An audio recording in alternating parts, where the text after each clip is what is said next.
The dust kicked up with every step Clara Morgan took down the main street of Dustwell. Her worn boots, held together by strips of cloth and sheer determination, left shallow prints in the dirt that the afternoon wind quickly erased.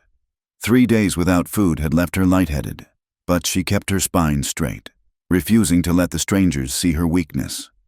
The town sprawled before her like a collection of weathered bones bleaching under the merciless sun.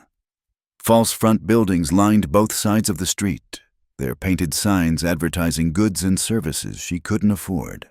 The general store's window displayed jars of preserves and bolts of fabric that made her empty stomach clench with longing. Clara had walked for miles to reach this place, following rumors of work at the sawmill on the town's edge. But when she'd arrived that morning, the foreman had taken one look at her travel-stained dress and shaken his head. "We don't hire drifters," he'd said, spitting tobacco juice near her feet. "Especially not women who show up alone." She'd tried the hotel next, offering to clean rooms or wash dishes. The proprietress, a stern woman with gray hair pulled tight against her skull, had demanded references. When Clara couldn't produce any, the door had closed in her face with a decisive click. The saloon had been her last hope, though entering such an establishment went against everything her late mother had taught her. But desperation had a way of eroding principles. The bartender hadn't even let her finish speaking before pointing to the door. "This ain't that kind of establishment," he'd growled, though Clara had only asked about honest work in the kitchen.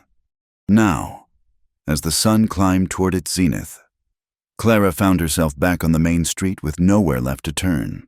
Her legs trembled, and she had to grip a hitching post to steady herself. The smell of fresh bread wafting from the bakery nearly brought tears to her eyes. She watched the townspeople go about their business, women in crisp calico dresses carrying baskets, men in work clothes heading to their jobs, children darting between the buildings despite their mother's scolding. They all belonged here. They all had purposes, places to go, people expecting them. Clara had none of those things. Not anymore. The freight wagon sat unattended outside the general store, its driver having gone inside to conduct business. Crates and barrels filled the bed, and there, right at the edge, sat an open box containing loaves of day-old bread, hard crusts that the store would sell cheap to those who could afford even that small luxury. She didn't plan it. One moment she was standing there, swaying slightly, and the next her hand had darted out, grasping half a loaf, just half. Surely they wouldn't miss half a loaf of stale bread. "Thief." The shrill voice cut through the air like a whip crack. Clara spun around, the bread clutched to her chest, to find herself face to face with a woman whose elaborate dress and pursed expression marked her as someone important. "I saw you." The woman's face had turned an alarming shade of red. "You took that bread right out of my husband's wagon." Clara tried to speak, to explain, but her dry throat produced only a croak. The woman, Maybelle Grist, she'd later learn, wife of the town's mayor, raised her voice even louder. "Someone fetch the sheriff. We have a thief here, a dirty vagrant stealing from honest folk." People emerged from doorways and gathered in small groups, their faces a mixture of curiosity and condemnation. Clara stood frozen, the half-loaf of bread feeling like a stone in her hands. The sheriff arrived within minutes, a tall man with a drooping mustache and eyes that had seen too much. He looked from Clara to Mrs. Grist, taking in the scene with practiced efficiency. "She stole from my husband's shipment," Mrs. Grist declared, pointing an accusing finger. "I watched her do it, bold as brass, right here in broad daylight." "That true, miss?" the sheriff asked Clara. She nodded, unable to lie. I was hungry. I tried to find work, but nothing, Mrs. Grist interrupted. "Hunger is no excuse for thievery. If we let every vagrant who wanders into town take what they please, where would we be?" The crowd murmured agreement. Clara recognized some faces from her earlier attempts to find employment: the hotel proprietress, the sawmill foreman. None of them spoke in her defense. I'll put the bread back, Clara offered weakly. I haven't eaten any of it. Mrs. Grist's laugh was sharp and humorless. Oh no, you don't get off that easy. This town has laws, and you'll face them like anyone else. She turned to the sheriff. I want her punished properly, made an example of, so others like her think twice before trying the same. The sheriff sighed but nodded. You'll have to come with me, miss. But Mrs. Grist wasn't finished. No jail cell. That's too easy. I want her punished publicly, where everyone can see, where everyone can learn what happens to thieves in Dustwell. Clara felt the blood drain from her face as the sheriff took her arm. Not roughly, but firmly enough that she knew resistance would be futile. The crowd parted as he led her toward the town square, their voices rising in speculation about what punishment awaited her. The center of Dustwell boasted a small plaza with a water trough for horses and a post that served multiple purposes: hitching, notices, and, as Clara now realized with growing dread, public punishment. Tie her up, Mrs. Grist commanded. Having followed the procession, let her stand there while we decide what's to be done. The sheriff produced a length of rope, and Clara's hands were soon bound to the post. The position wasn't painful yet, but she knew it would be after standing in the sun for any length of time. The bread had been taken from her and now sat on a barrel nearby, evidence of her crime. Word spread quickly through the small town. More people gathered, forming a loose circle around the square. Some looked sympathetic, but none spoke up. Others wore expressions of righteous satisfaction, glad to see justice being served. What shall we do with her, Mrs. Grist asked the crowd, playing to her audience. How do we teach vagrants and thieves that Dustwell won't tolerate their kind? Suggestions came from various quarters: a day in the stocks, public flogging, banishment. Each proposal seemed to encourage more extreme ideas. Then a man near the front, one who'd already been drinking despite the early hour, called out with a laugh, "Cut her hair. Show her what happens to women who don't know their place." The crowd stirred at this suggestion. It was harsh, but not as violent as some other proposals. Mrs. Grist's eyes lit up with malicious approval. Yes, she said slowly. A woman's hair is her glory. Take that away, and she'll remember the lesson for a long time. Clara's heart hammered against her ribs. Her hair, though tangled and dusty from travel, was the one thing about her appearance she'd managed to maintain. Her mother had brushed it every night when she was young, telling her stories of better times. Please, she managed to say, her voice hoarse. Just let me leave town. I'll never come back. But her plea fell on deaf ears. Someone had already gone to fetch shears from the barber shop. The crowd pressed closer, eager for the spectacle. Children pushed between adults' legs for a better view, while their parents lifted them onto shoulders. Clara closed her eyes, trying to block out the jeering faces, the cruel laughter, the anticipation that hung in the air like smoke. She'd known hunger before, known cold and loneliness and grief. But this deliberate humiliation, this public shaming for the crime of trying to survive, this was something new and terrible. The man with the shears arrived, brandishing them above his head like a trophy. The crowd cheered. Mrs. Grist stood to one side, arms folded, a satisfied smile playing at her lips. Clara forced herself to look up, to meet the eyes of her tormentors. If they wanted to see her broken, she wouldn't give them that satisfaction. Not completely. The man with the shears stepped forward, a stocky fellow named Jed Hawkins who worked at the livery stable. His face was flushed with excitement and drink, though it was barely past noon. He held the shears high, letting them catch the sunlight, and the crowd responded with encouraging shouts. Hold her head still, someone called out. Don't want to nick her ear. This brought laughter from the assembled townspeople.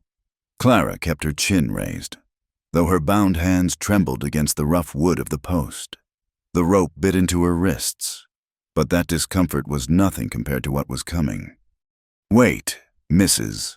Grist commanded, raising one gloved hand. "This occasion calls for more ceremony. After all, we're teaching an important lesson today." She turned to address the crowd, her voice carrying across the square with practiced authority.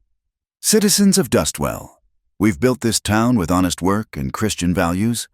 We've made something fine out of wilderness and dust, and we cannot, will not, allow drifters and thieves to threaten what we've built."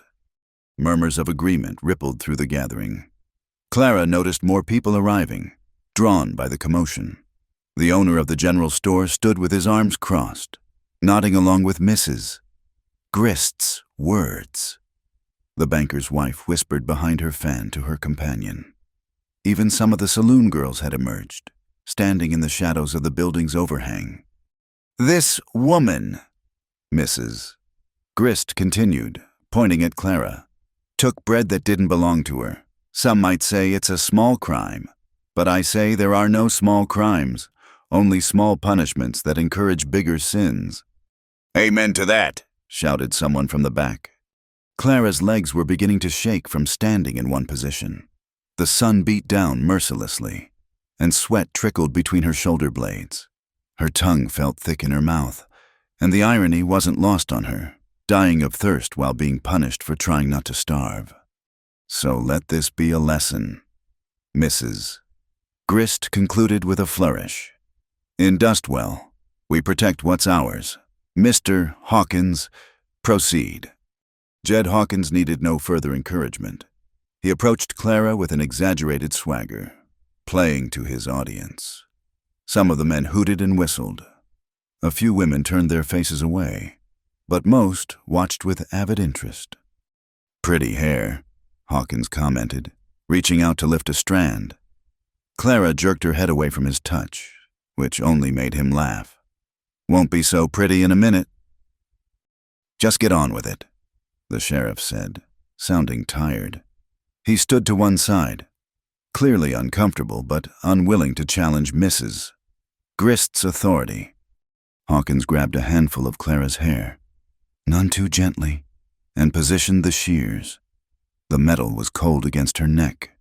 Clara bit her lip hard enough to taste blood, determined not to cry out.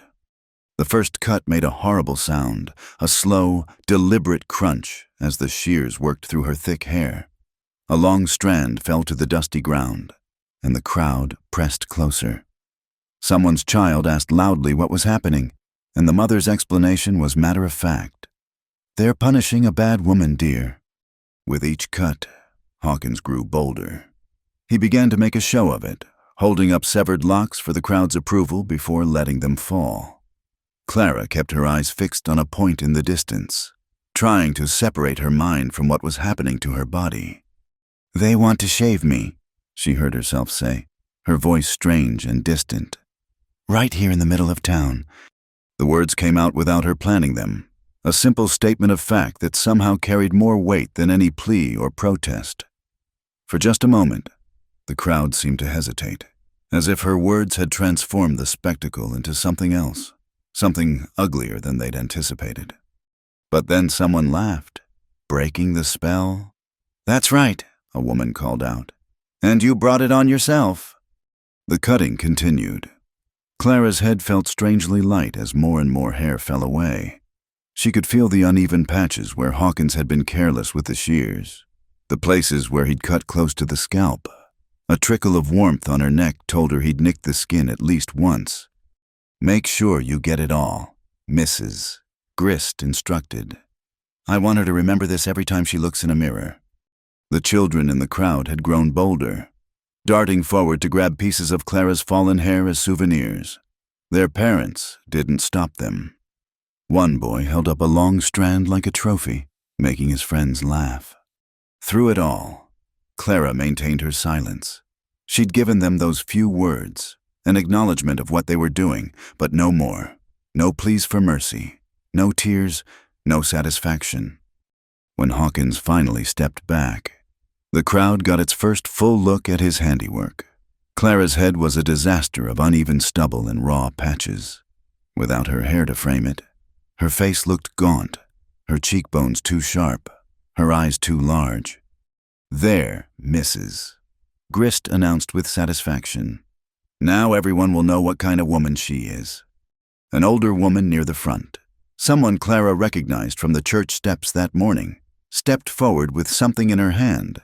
For a wild moment, Clara thought it might be water or perhaps a gesture of mercy. Instead, the woman threw the contents of her basket spoiled eggs she'd been taking to throw away. The rotten eggs splattered across Clara's face and chest, the smell making her gag. This seemed to give others permission to join in. Clods of dirt, more spoiled vegetables, even small stones began to fly. Clara turned her face away as best she could, still bound to the post. "That's enough," the sheriff finally called out, though it took several more minutes for the barrage to stop. "You've made your point." Clara stood there, covered in filth, her shorn head burning under the sun, and still she didn't break.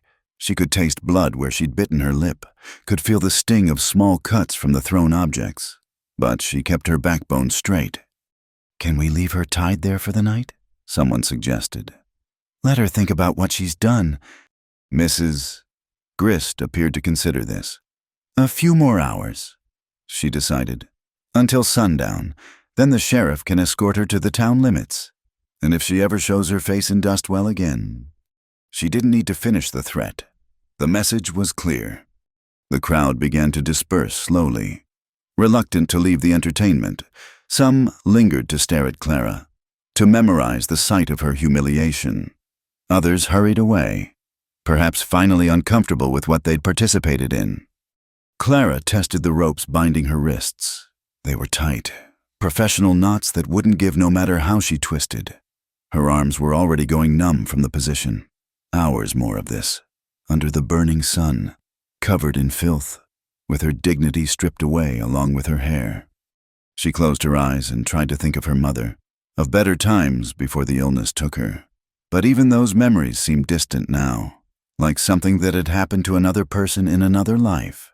The Clara who'd had a home, a family, a place in the world. That Clara was as gone as the hair lying in the dust at her feet. The square gradually emptied until only a few stragglers remained. The sheriff positioned himself in the shade of a building where he could keep an eye on her without having to stand in the sun. Hawkins had returned to the livery stable, no doubt to regale his friends with the story. Mrs. Grist had swept away to her fine house, satisfied with the morning's work, and Clara stood alone, a figure of public shame, waiting for the sun to crawl across the sky and release her from this torment. She didn't pray what God would listen to someone like her. She didn't hope. Hope was a luxury she could no longer afford. She simply endured, because enduring was all she had left. The afternoon sun had reached its cruelest angle when the sound of hoofbeats echoed down the main street. Clara barely registered it at first. Her world had shrunk to the circle of pain in her shoulders, the burning of her exposed scalp, and the flies that tormented her filth-covered skin. But these hoofbeats were different, measured, deliberate, not the quick trot of someone on routine business. The black horse appeared at the end of the street like something out of a dust devil, its rider sitting tall in the saddle. Even through her blurred vision, Clara could see this was no ordinary townsman. The man wore leather chaps over dark pants, a coat that had seen weather but remained well-maintained, and a deep burgundy neckerchief that stood out against the dust-colored world of Dustwell. He rode slowly, giving his horse its head, apparently in no hurry despite the spectacle in the town square. Some of the lingering townsfolk noticed his approach and began whispering among themselves. Clara caught fragments. "That's Callahan. From the northern range. Don't usually see him in town." The rider, Callahan, drew closer, and Clara could make out more details. His face was weathered but not old, perhaps 35 years, with the kind of tan that came from living under open sky. Dark hair showed beneath his hat brim, and his jaw was clean-shaven, unusual for men who spent their time in the saddle. But it was his eyes that struck her most, gray like winter storm clouds, taking in everything without revealing anything. He reined in his horse at the edge of the square, surveying the scene with those unreadable eyes. His gaze moved from the scattered crowd to the sheriff dozing in the shade, from the remnants of Clara's hair in the dust to Clara herself, bound to the post like a criminal. For a long moment, he simply sat there, one hand resting on his saddle horn, the other loose on the reins. The black horse stamped once, eager to find water and shade, but the rider made no move to accommodate it. Finally, he swung down from the saddle with the fluid grace of someone who'd spent more time on horseback than on foot. His spurs made soft musical sounds as he walked, not toward the sheriff or the gathered townspeople, but straight toward Clara.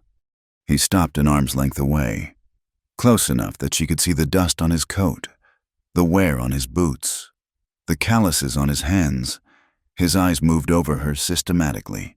The crude haircut, the rope burns on her wrists, the filth covering her dress, the defiant set of her jaw despite everything.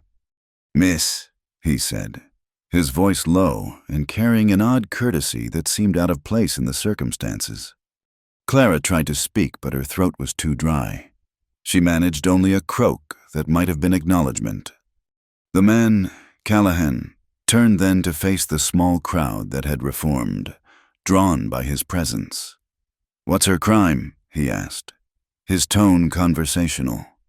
"Theft, Mrs." Grist's voice rang out. She had emerged from her house at the news of his arrival, not wanting to miss any development. "She stole bread from my husband's store. We were teaching her a lesson about respecting property." Callahan's gaze shifted to Mrs. Grist, and something in his expression made her take a small step back. "Bread," he repeated, as if testing the word.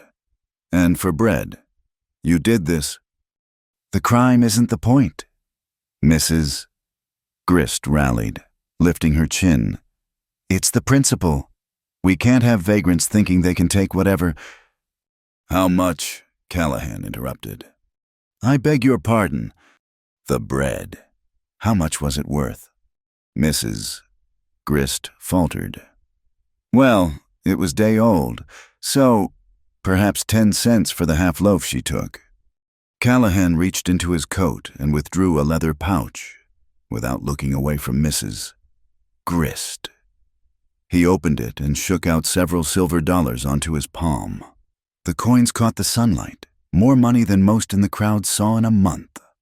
$30, he said, letting the coins fall back into the pouch with deliberate slowness. "That's 300 times the value of what she took. Fair compensation, wouldn't you say?" The crowd stirred uneasily. The sheriff had roused himself from his shady spot and now approached with careful steps. "Mr. Callahan," he began, "I appreciate what you're trying to do, but the law's been broken. Justice has to be served." Callahan's eyes moved to the sheriff, and again there was that quality that made men reconsider their words. "Justice," he said softly. "Is that what you call this?" He turned back to Clara then, really looking at her for the first time since he'd dismounted. She met his gaze as best she could, though pride was about all that kept her upright at this point. "Can you stand if I cut these ropes?" he asked her directly, ignoring everyone else. Clara nodded, not trusting her voice. Without waiting for permission or protest, Callahan drew a knife from his boot. The blade was well maintained, sharp enough to part the rope with 2 quick movements. Clara's arms fell to her sides, numb and useless. She swayed but didn't fall, using the post she'd been bound to for support. "Now wait just a minute, Mrs. Grist's voice had climbed an octave. "You can't just—" "I just did." Callahan's voice remained level, but there was steel underneath. He tossed the leather pouch to land at Mrs. Grist's feet with a heavy thud. "Your compensation, more than fair by any measure." He looked around at the gathered townspeople, taking his time to meet various eyes. Most looked away. "Anyone else have a problem with this?" The silence stretched out, broken only by the wind and the distant sound of a dog barking. Even Mrs. Grist seemed temporarily at a loss for words, though her face had turned an alarming shade of purple. "Sheriff," Callahan said without looking at the lawman. "I'm taking her with me. If anyone wants to discuss it further, they know where to find me." The threat was implicit, but unmistakable. Everyone knew where Callahan's ranch lay up in the northern hills, a spread that employed 24 hard men who were loyal to their boss. More importantly, everyone knew Callahan's reputation. He kept to himself, didn't bother anyone. But the few times someone had bothered him, it hadn't ended well for them. The sheriff cleared his throat. "The mayor won't like this. Then the mayor can ride out to discuss it." Callahan moved to Clara's side, not touching her but positioning himself between her and the crowd. "Can you walk?" he asked quietly. "Yes," Clara managed, though she wasn't entirely sure it was true. Her legs felt like water and her head spun from standing in the sun. Callahan nodded and began walking toward his horse, staying close enough to catch her if she fell but not presuming to touch her. Clara followed on unsteady feet, acutely aware of every eye upon them. Someone in the crowd muttered something about buying himself a woman, but the words died quickly when Callahan's head turned slightly in that direction. At the horse, Callahan paused. "You'll ride. I'll walk alongside." "I can walk," Clara protested weakly. "You can," he agreed. "But you won't, not unless you want to collapse before we clear town." His tone was matter-of-fact, without pity or condescension. He helped her mount with impersonal efficiency, his hands careful to touch only her elbow and boot. The saddle felt strange after so long on foot, but it was a relief to be off her shaking legs. Callahan adjusted the stirrups for her shorter frame, then took the reins to lead the horse. As they began to move away from the square, "Mrs." Grist found her voice again. "This isn't over. My husband will hear about this. The whole town council will hear about this." Callahan didn't turn around. "I'm counting on it," he said, loud enough to carry. They made their way down the main street at a steady walk. Clara gripped the saddle horn with both hands, her numb fingers slowly regaining feeling in painful prickles. She was conscious of what she must look like, shorn like a sheep, covered in filth, slumped in a stranger's saddle. But there was something about Callahan's steady presence, the way he walked as if they were simply out for an afternoon ride, that gave her the strength to keep her head up. As they passed the general store, the proprietor stood in his doorway, the leather pouch of silver dollars in his hand. His expression was unreadable as he watched them go by. Further down, the saloon girls whispered behind their hands, and one gave Clara what might have been a sympathetic look. At the town limits, marked by a wooden sign that proclaimed, "Dustwell, a decent place for decent folks," Callahan finally spoke again. "We have an hour's ride to my place. Can you make it?" Clara nodded, then realized he was walking ahead and couldn't see her. "Yes," she said, her voice stronger than before. "Good." He glanced back at her then, those storm-gray eyes assessing. "What's your name?" Clara Morgan." "Rhett Callahan," he said, though she'd already gathered that from the town's whispers. "When we get to the ranch, my cook will see to you. Hot meal, hot bath, clean clothes. After that, we'll figure out what comes next." "Why?" The question escaped before Clara could stop it. "Why are you doing this?" He was quiet for so long she thought he wouldn't answer. When he finally spoke, his voice was thoughtful. "Maybe because I've seen enough cruelty to know it when I see it. Maybe because courage deserves better than what they gave you back there." He paused. "Or maybe I just don't like bullies." They walked on in silence after that, leaving Dustwell and its decent folks behind. Clara's shorn head began to burn less fiercely as the sun started its descent, and the steady rhythm of the horse's gait was almost soothing. She didn't know what awaited her at this stranger's ranch, didn't know if she was trading one danger for another. But for now, for this moment, she was moving away from humiliation and towards something else, and that was enough. The silence in the square lasted only until Callahan and Clara were out of sight. Then it erupted like a disturbed hornet's nest. "Mrs."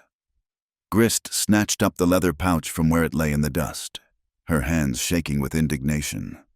"The audacity!" she spat, clutching the money as if it were evidence of some greater crime. "Coming into our town, interfering with lawful punishment, throwing his money around like he owns the place." The sheriff rubbed his jaw, looking uncomfortable. "Well, ma'am, technically, he paid more than fair compensation for the bread." "This isn't about bread, Mrs." Grist whirled on him, her carefully arranged hair coming loose from its pins. "This is about order, about maintaining standards. What happens when every drifter and vagrant hears that Dustwell can be bought, that our justice can be purchased by anyone with deep pockets?" A crowd had reformed around her, drawn by the drama and her rising voice. Some nodded along with her words, while others seemed less certain. The general store owner, Thomas Brennan, had emerged from his shop, still looking thoughtful. $30 is a lot of money," he said slowly. "More than I'd make selling bread for 3 months. "Money isn't the point, Thomas." Mrs. Grist's face was flushed with heat and anger. "Your father built that store with his own 2 hands. Would he want to see thieves rewarded? Would he want to see law and order thrown aside for silver?" This seemed to stiffen Brennan's resolve. His father had been one of Dustwell's founders, and invoking his memory was a calculated move on Mrs. Grist's part. "You're right," he said, squaring his shoulders. "It sets a bad precedent." "Exactly, Mrs." Grist seized on his support, "which is why we need to take action. Sheriff, I want you to ride out to the mayor's office right now. Tell my husband what happened here. Every detail." The sheriff shifted his weight, clearly reluctant. "Ma'am, with all due respect, Callahan's not a man to cross lightly. He keeps to himself, doesn't cause trouble." "He caused trouble today," Mrs. Grist countered. "He undermined the law in front of the whole town. If we let this stand, what's next? Will he decide our taxes are too high and pay people not to contribute? Will he buy off witnesses in trials? Where does it end?" The crowd was growing more agitated, feeding off her energy. Someone mentioned that Callahan had too much influence already, what with his large ranch and all those men working for him. Another voice suggested he thought himself above the law. Meanwhile, miles from town, Clara swayed in the saddle as they followed a winding trail north. The landscape had changed from the flat dustiness of Dustwell to rolling hills dotted with juniper and sage. Despite her exhaustion, she couldn't help but notice the beauty of it, the way the late afternoon light turned the grass to gold, the hawks circling overhead, the distant purple shadows of mountains. Callahan walked with an easy stride that ate up ground without seeming hurried. He'd spoken little since they'd left town, apparently content with silence. Occasionally he'd point out a landmark. "That's Widow's Peak," or "Creek runs through that valley." But mostly he just walked and let her be. The first time Clara dozed off, she jerked awake in panic, certain she was falling. Callahan's hand was on the reins, holding the horse steady. "Go ahead and sleep if you need to," he said without looking back. "Blackjack here knows the way home. He won't let you fall." Clara wanted to protest, to maintain some shred of dignity, but exhaustion won. She dozed fitfully, waking each time to find they were still moving steadily northward. Callahan still walking beside the horse as if he could do it forever. The sun was touching the western hills when they crested a rise, and Clara got her first look at Callahan's ranch. It sprawled across a natural bowl in the hills, sheltered but not hidden. The main house was built of logs and stone, solid and unpretentious. Barns and outbuildings scattered around it, and she could see cattle grazing in the distance. Smoke rose from multiple chimneys, and the warm light spilling from windows looked like salvation. "Almost there," Callahan said, and she heard satisfaction in his voice. This was clearly a man who loved his land. As they descended toward the ranch, dogs began barking, and men emerged from various buildings. Ranch hands, Clara realized. Rough-looking men who wore guns as naturally as they wore hats. They called out greetings to their boss, but their eyes were all on Clara, curious and assessing. "Boss," one of them said, jogging up alongside. "Didn't expect you back so soon. Thought you were staying in town for supplies." "Change of plans. Jake." Callahan's tone discouraged further questions. "Tell Ellie we've got a guest. She'll need a room prepared and a bath drawn." Jake's eyes widened slightly, but he just touched his hat brim. "Yes, sir. I'll tell her right away." He loped off toward the main house. They rode into the yard proper, and more men appeared. Clara felt acutely conscious of her appearance, her shorn head, her filthy dress, the evidence of her humiliation. But none of the ranch hands said anything beyond quiet greetings to their employer. At the house, Callahan finally stopped. He helped Clara dismount, his hands steady and impersonal. Her legs nearly buckled when they touched ground, muscles cramped from the long ride. "Easy," he said, keeping one hand on her elbow until she found her balance. "Take your time." The front door burst open and a woman emerged, stout, gray-haired, with a face that had seen sun and weather but remained kind. She took one look at Clara and her expression shifted from curiosity to maternal concern. "Lord have mercy," she breathed. "What did they do to you, child?" "Ellie, this is Miss Morgan," Callahan said. "She needs what you do best, care and no questions until she's ready." Ellie nodded briskly. "Come on then, dear. Let's get you inside and comfortable. Mr. Rhett, I'll need hot water brought up, lots of it, and tell Jake to fetch that trunk of clothes from the attic, the ones that belong to your sister." Callahan nodded and moved away, already giving orders to his men. Ellie guided Clara inside with gentle but firm hands, clucking disapprovingly at what she saw. The interior of the house was a revelation, simple but clean, with good furniture and native rugs on the polished floors. It smelled of wood smoke and something cooking, probably stew. Clara's stomach clenched painfully at the aroma. "When did you last eat, child?" Ellie asked, not missing Clara's reaction. 3 days, Clara admitted, too tired to lie. Ellie's lips pressed into a thin line. "Well, we'll fix that, but first, let's get you clean. You'll feel more human after a good soak." She led Clara upstairs to a small but pleasant room with a window overlooking the valley. A copper tub sat in one corner, and men were already hauling up buckets of steaming water. "Thank you," Clara managed, overwhelmed by the simple kindness. Ellie waved this away. "No need for thanks, Mr. Rhett brought you here. That makes you a guest, and we treat guests properly in this house." She studied Clara with shrewd eyes. "Though I suspect there's a story behind that haircut and those bruises." Clara touched her shorn head self-consciously. In the excitement of a rescue, she'd almost forgotten how she must look. "They wanted to shame me," she said quietly. "For being hungry, for taking bread I couldn't pay for." Ellie's expression darkened. "Dustwell," she said, making the town's name sound like a curse. "Self-righteous hypocrites, the lot of them. Well, you're safe here, Mr. Rhett doesn't tolerate such nonsense." As the tub filled, Ellie busied herself pulling out towels and soap, giving Clara privacy to undress. The process was painful. Her dress was stiff with dried egg and dirt, and peeling it away revealed more bruises than Clara had realized. "Into the water with you," Ellie commanded, carefully not looking at Clara's too thin body. "I'll burn that dress. It's beyond saving. We'll find you something decent to wear." The hot water was paradise and torture combined.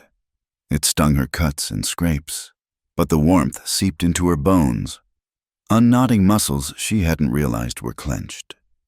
Ellie helped wash what remained of her hair, gentle with the places where the shears had nicked her scalp. "Barbarians," the older woman muttered.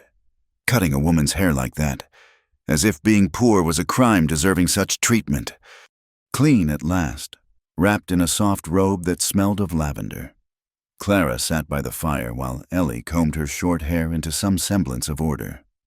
Someone knocked on the door. Jake, with an armload of clothing. "Mr. Rhett says to tell you supper's in an hour," he reported, "and that Miss Morgan is to eat in the dining room, not the kitchen." This seemed significant to Ellie, who nodded approvingly. "Tell him we'll be down shortly." After Jake left, Ellie helped Clara into clean clothes, a simple blue dress that was a bit loose but blessedly clean, undergarments that were practically new, and soft house slippers. Looking in the mirror, Clara hardly recognized herself. The short hair made her look younger, more vulnerable, but also somehow fiercer. "There," Ellie said with satisfaction. "Now you look like a proper young lady again, not a victim of town cruelty." A knock came at the door. "Ma'am, mister. Rhett says dinner is served." Clara's stomach growled audibly, making Ellie chuckle. "Come on, then. Let's get some food into you before you blow away. And don't you worry about anything beyond eating and sleeping tonight. Tomorrow is soon enough for sorting out what comes next." As they descended the stairs, Clara could hear male voices from the dining room, the clink of silverware and glasses. She hesitated, suddenly nervous. She was a stranger here, a woman with nothing, dependent on the charity of a man she didn't know. Ellie seemed to sense her uncertainty. "Chin up, child. Mister, Rhett doesn't bring people here lightly. If he thought you worth saving from that mob, then you are. Simple as that." They entered the dining room to find Callahan seated at the head of a long table, with several of his foremen arranged along the sides. They all stood when the women entered, a courtesy Clara hadn't expected from ranch hands. "Miss Morgan," Callahan said, pulling out the chair to his right. "Please, sit. Ellie's made her famous beef stew, and it's criminal to let it get cold." Clara sat carefully, still feeling like she might shatter. The stew smelled incredible, and when a bowl was placed before her, it took all her self-control not to fall on it like an animal. She forced herself to eat slowly, in small bites, aware that her shrunken stomach wouldn't handle too much too fast. Conversation flowed around her, ranch business, discussions of moving cattle to different pastures, repairs needed on the eastern fence line, normal talk of men who worked hard and took pride in their labor. No one mentioned her appearance or asked awkward questions. It was as if shorn-headed women in borrowed dresses appeared at dinner regularly. "Thank you," Clara said suddenly, the words escaping without her permission.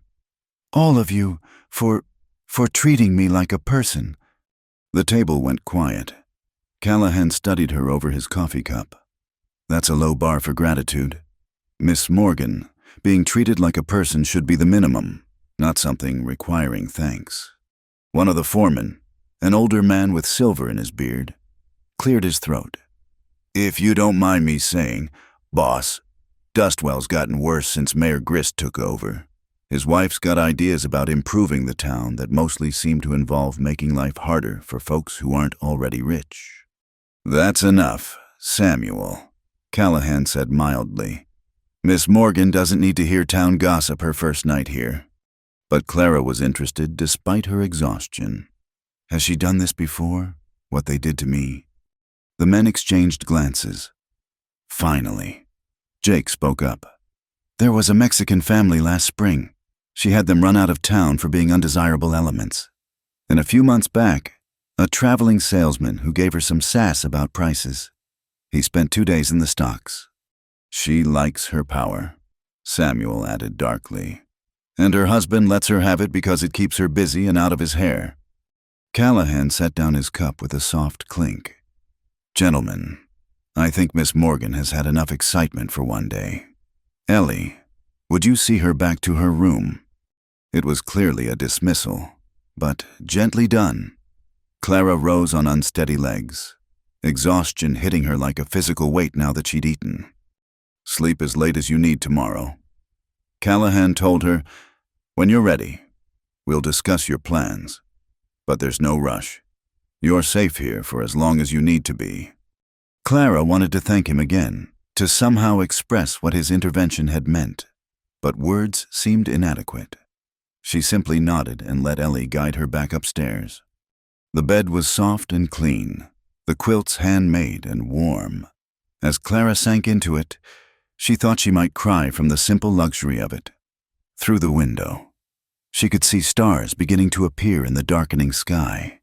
Somewhere in the house, she could hear the low rumble of men's voices, the comfortable sounds of a home settling for the night. For the first time in months, Clara felt safe.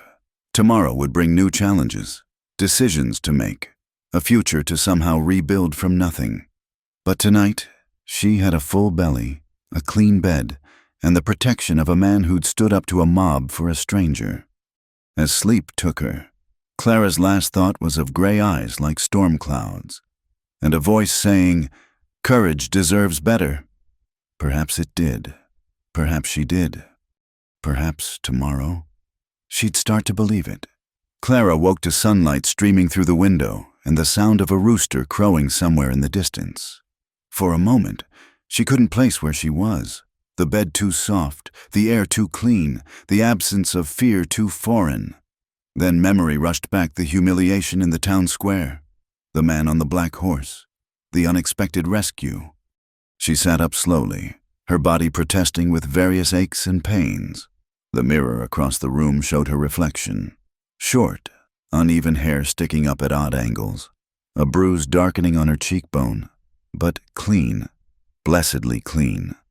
A soft knock came at the door. "Miss, are you awake?" Ellie's voice, warm and maternal. "Yes, I'm awake." Ellie entered carrying a tray with coffee, bread, and what looked like apple preserves. Mister, Rhett said to let you sleep as long as you needed, but it's near noon and I thought you might be hungry." Near noon. Clara couldn't remember the last time she'd slept so late or so deeply. "Thank you. I should get up. I don't want to be a burden." "Nonsense." Ellie set the tray on the small table by the window. "You needed the rest. Besides, there's nothing urgent waiting. Mister, Rhett's out with the men checking the eastern pastures. Won't be back until evening." Clara ate slowly while Ellie busied herself straightening the room that didn't need straightening. The older woman seemed to be working up to something, and finally she spoke. "I've been with Mr. Rhett since he bought this place 7 years ago," she said. "Seen him hire men down on their luck, help neighbors through hard times, treat everyone fair regardless of their station. But I've never seen him do what he did yesterday, ride into town and face down a mob for a stranger." Clara set down her coffee cup. "I don't understand it either. I'm nobody special." Ellie turned from the window, her expression thoughtful. "Maybe that's exactly why, because you were nobody special, and they were treating you like you were nobody at all." She shook her head. "Mister, Rhett's got his own code. Don't always make sense to the rest of us, but it's served him well." After Ellie left, Clara dressed in the borrowed clothes and ventured downstairs. The house was quiet, most of the men out working.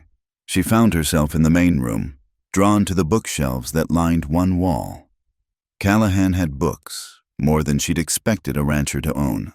Volumes on agriculture and animal husbandry. Yes, but also poetry, history, even a few novels. She was reaching for a volume of Wordsworth when movement outside caught her eye. Through the window, she could see riders approaching along the main road. Her heart jumped. Had the townspeople come after her, but as they drew closer, she recognized the lead rider's portly figure and official bearing. Mayor Grist himself, accompanied by 2 other men she didn't recognize. Clara backed away from the window, panic rising. They'd come for her after all. She should run, hide, something. "Miss Morgan." Jake appeared in the doorway, his weathered face calm. "Saw you through the window. Don't worry none, Mister. Rhett left instructions in case this happened." "Instructions?" "You're to stay inside, out of sight. Let us handle whatever they've come for." He gave her a reassuring smile. "We've dealt with town politics before. Just stay put and try not to fret." Clara watched from behind a curtain as Jake and several other ranch hands met the riders in the yard. She couldn't hear the conversation, But Mayor Grist's red face and agitated gestures told their own story. Jake stood with his arms crossed, apparently unmoved by whatever arguments were being made. After perhaps 20 minutes, the mayor and his companions rode away, looking far less confident than when they'd arrived. Jake came back inside, finding Clara still by the window. "They wanted to see you," he reported. "Said there were legal matters to discuss. I told them you were indisposed and that any business they had could be taken up with Mr. Rhett when he returns, and what if they come back with the sheriff with more men?" Jake's grin was wolfish. "Then they'll find out why Mr. Rhett pays us so well. Don't you worry, Miss. You're under his protection now, and that means something in these parts." The afternoon passed slowly. Clara tried to read but couldn't concentrate. She helped Ellie in the kitchen for a while, grateful for something to do with her hands. The older woman chatted comfortably about inconsequential things, recipes, the challenges of keeping house for so many men, funny stories about the ranch hand's antics. As the sun began to sink toward the western hills, the sound of horses announced the return of Callahan and his men. Clara watched from the kitchen window as they rode in, dusty and tired from their day's work. Callahan swung down from his black horse with the same easy grace she'd noticed yesterday, handing the reins to a younger hand and exchanging a few words with his foreman. Jake must have intercepted him, because Callahan's head turned toward the house, his expression darkening as Jake spoke. He nodded once, curtly, then strode toward the house with purpose. Clara was back in the main room when he entered, trying to appear calm while her heart raced.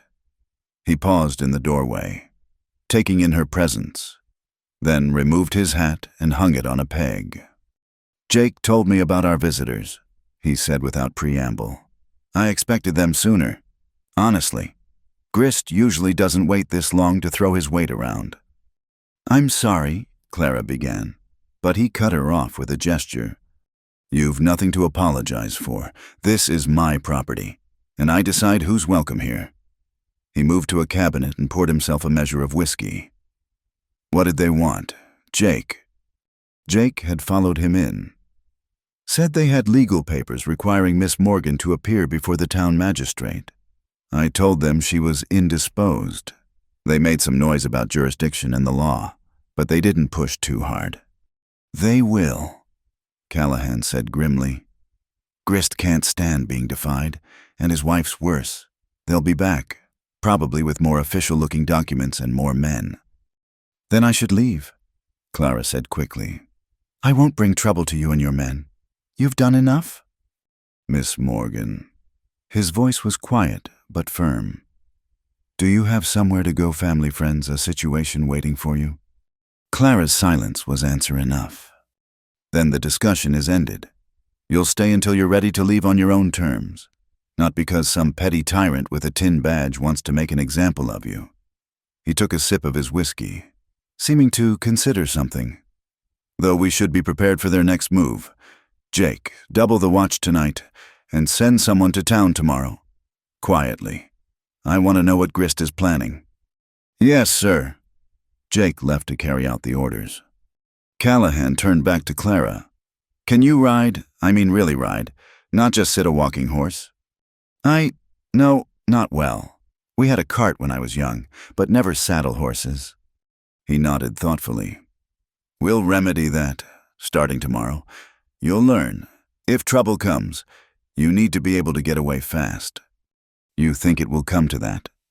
"I think Grist is a small man with big pride, and his wife feeds that pride like stoking a fire. They won't let this go easily." He finished his whiskey and set the glass aside. "But that's tomorrow's problem. Tonight, we eat Ellie's roast chicken and pretend the world's a civilized place." Dinner was a quieter affair than the previous night. The men seemed subdued, aware of the potential trouble brewing. Clara noticed how they kept their guns close, how someone always seemed to be near a window with a view of the road. After dinner, Callahan surprised her by suggesting a walk.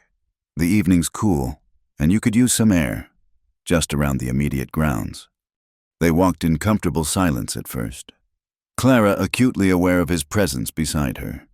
The ranch was peaceful in the dying light, cattle lowing in the distance, the smell of sage strong in the air. "Can I ask you something?" Clara finally said. "Ask. Why did you really help me, and don't say it was about bread or bullies? Men see injustice every day and ride on by." Callahan was quiet for so long she thought he wouldn't answer. They'd reached a small rise that overlooked the valley, and he stopped there, gazing out at his land. "My mother," he said finally, "was accused of theft when I was 12. We were new to the territory, Irish immigrants with nothing but hope and strong backs. She took in washing to feed us after my father died in a mine accident. One day, a wealthy woman's brooch went missing, and who better to blame than the poor Irish washerwoman?" Clara remained silent, sensing there was more. "They didn't shave her head." Callahan continued, his voice carefully neutral. "They did worse, branded her hand with a T for thief.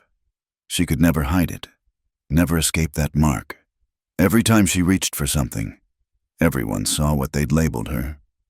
He turned to look at Clara. "She died 2 years later. Doctors said it was pneumonia, but I knew better. She died of shame." "I'm sorry," Clara whispered. "It was a long time ago, but yesterday, when I saw them surrounding you, saw that woman orchestrating your humiliation, I saw my mother again. And this time, I wasn't a helpless 12-year-old boy." They stood together in the gathering darkness, understanding flowing between them that needed no words. Finally, Callahan stirred. "We should get back. Ellie will worry if we're out after full dark." As they walked back toward the house, Clara found the courage to say, "Your mother would be proud of what you've built here, a place where people are judged by their actions, not their circumstances." "Perhaps," he said softly. "I like to think so." That night, Clara lay in bed thinking about brands and shame, about courage and unexpected kindness. Through her window, she could see men moving in the darkness, the doubled watch Callahan had ordered, protecting her, protecting a woman they didn't know because their employer had decided she was worth protecting. In the morning, she would learn to ride. She would prepare for whatever the grists might bring. She would figure out how to rebuild a life from ashes. But tonight, she allowed herself to feel something she hadn't felt in months. Hope. It was a dangerous thing. Hope.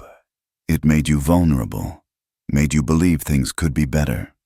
Yet as she drifted toward sleep, listening to the night sounds of the ranch, Clara found herself embracing that danger.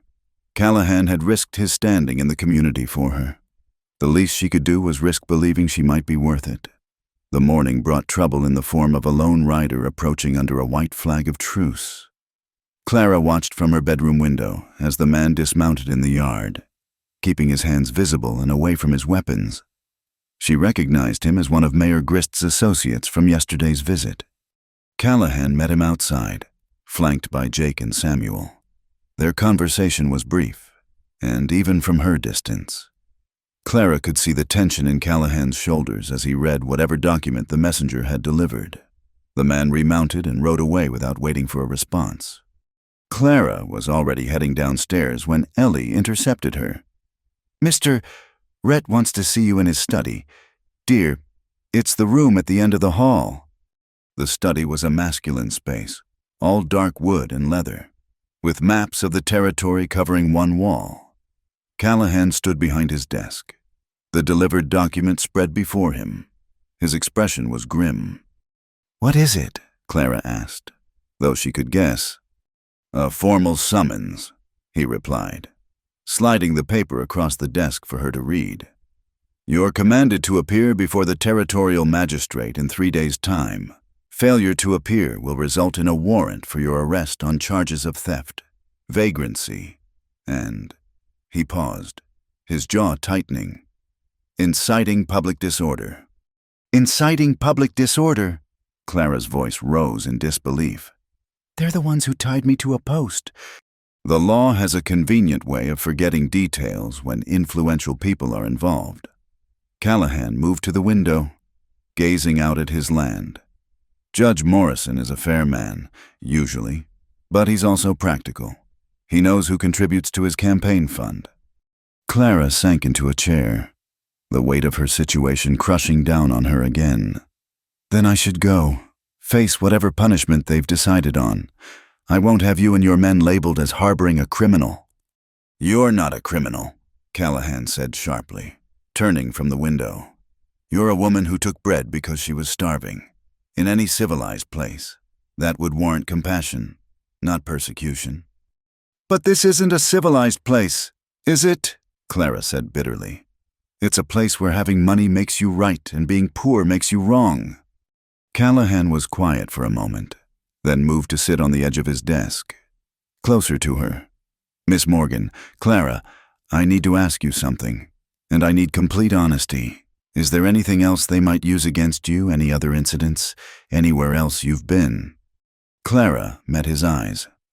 No, I've never taken anything before, never been in trouble with the law. I came west after my mother died, looking for work, a new start. I've been turned away from dozens of towns, but always moved on peacefully. Good, that's good. He seemed to come to a decision. We have 3 days, that's time enough. Time enough for what? To ensure you get a fair hearing. He stood, energy renewed. Jake Samuel. The two men appeared quickly, having apparently been waiting nearby. Jake, I need you to ride to Fort Larimer. Judge Advocate Thompson owes me a favor from that land dispute last year. Ask him to recommend a lawyer, a good one, not some frontier hack. Samuel, go to town but keep low. I want affidavits from anyone who witnessed what happened in the square. Someone must have found it excessive. You're going to fight this legally? Clara asked, surprised. I'm going to fight this every way I can, Callahan replied. But yes, we'll start with the law. If Grist wants to make this official, we'll meet him on that ground. The men dispersed to their tasks, and Callahan turned back to Clara. Now, about those riding lessons. We start this afternoon. If legal means fail, I want you able to get to safety quickly. That afternoon, Clara found herself in the paddock with a gentle mare named Buttercup and Jake as her instructor, her borrowed riding skirt. Another remnant of Callahan's sister's belongings, felt strange but allowed for more freedom of movement than her dress. First thing, Jake said, is getting comfortable with the horse. They can sense fear, uncertainty. You gotta project confidence even if you don't feel it. Clara approached Buttercup cautiously, stroking the mare's neck as Jake had shown her. The horse whickered softly, and Clara felt a small thrill of connection. Good, Jake encouraged. Now, mounting's the tricky part for beginners. Put your left foot in the stirrup, that's it, and swing your right leg over. Don't be timid about it. Hesitation's what gets you in trouble. It took 3 tries before Clara managed to mount properly, but Jake was patient, once in the saddle. She felt both powerful and precarious, aware of how high off the ground she was.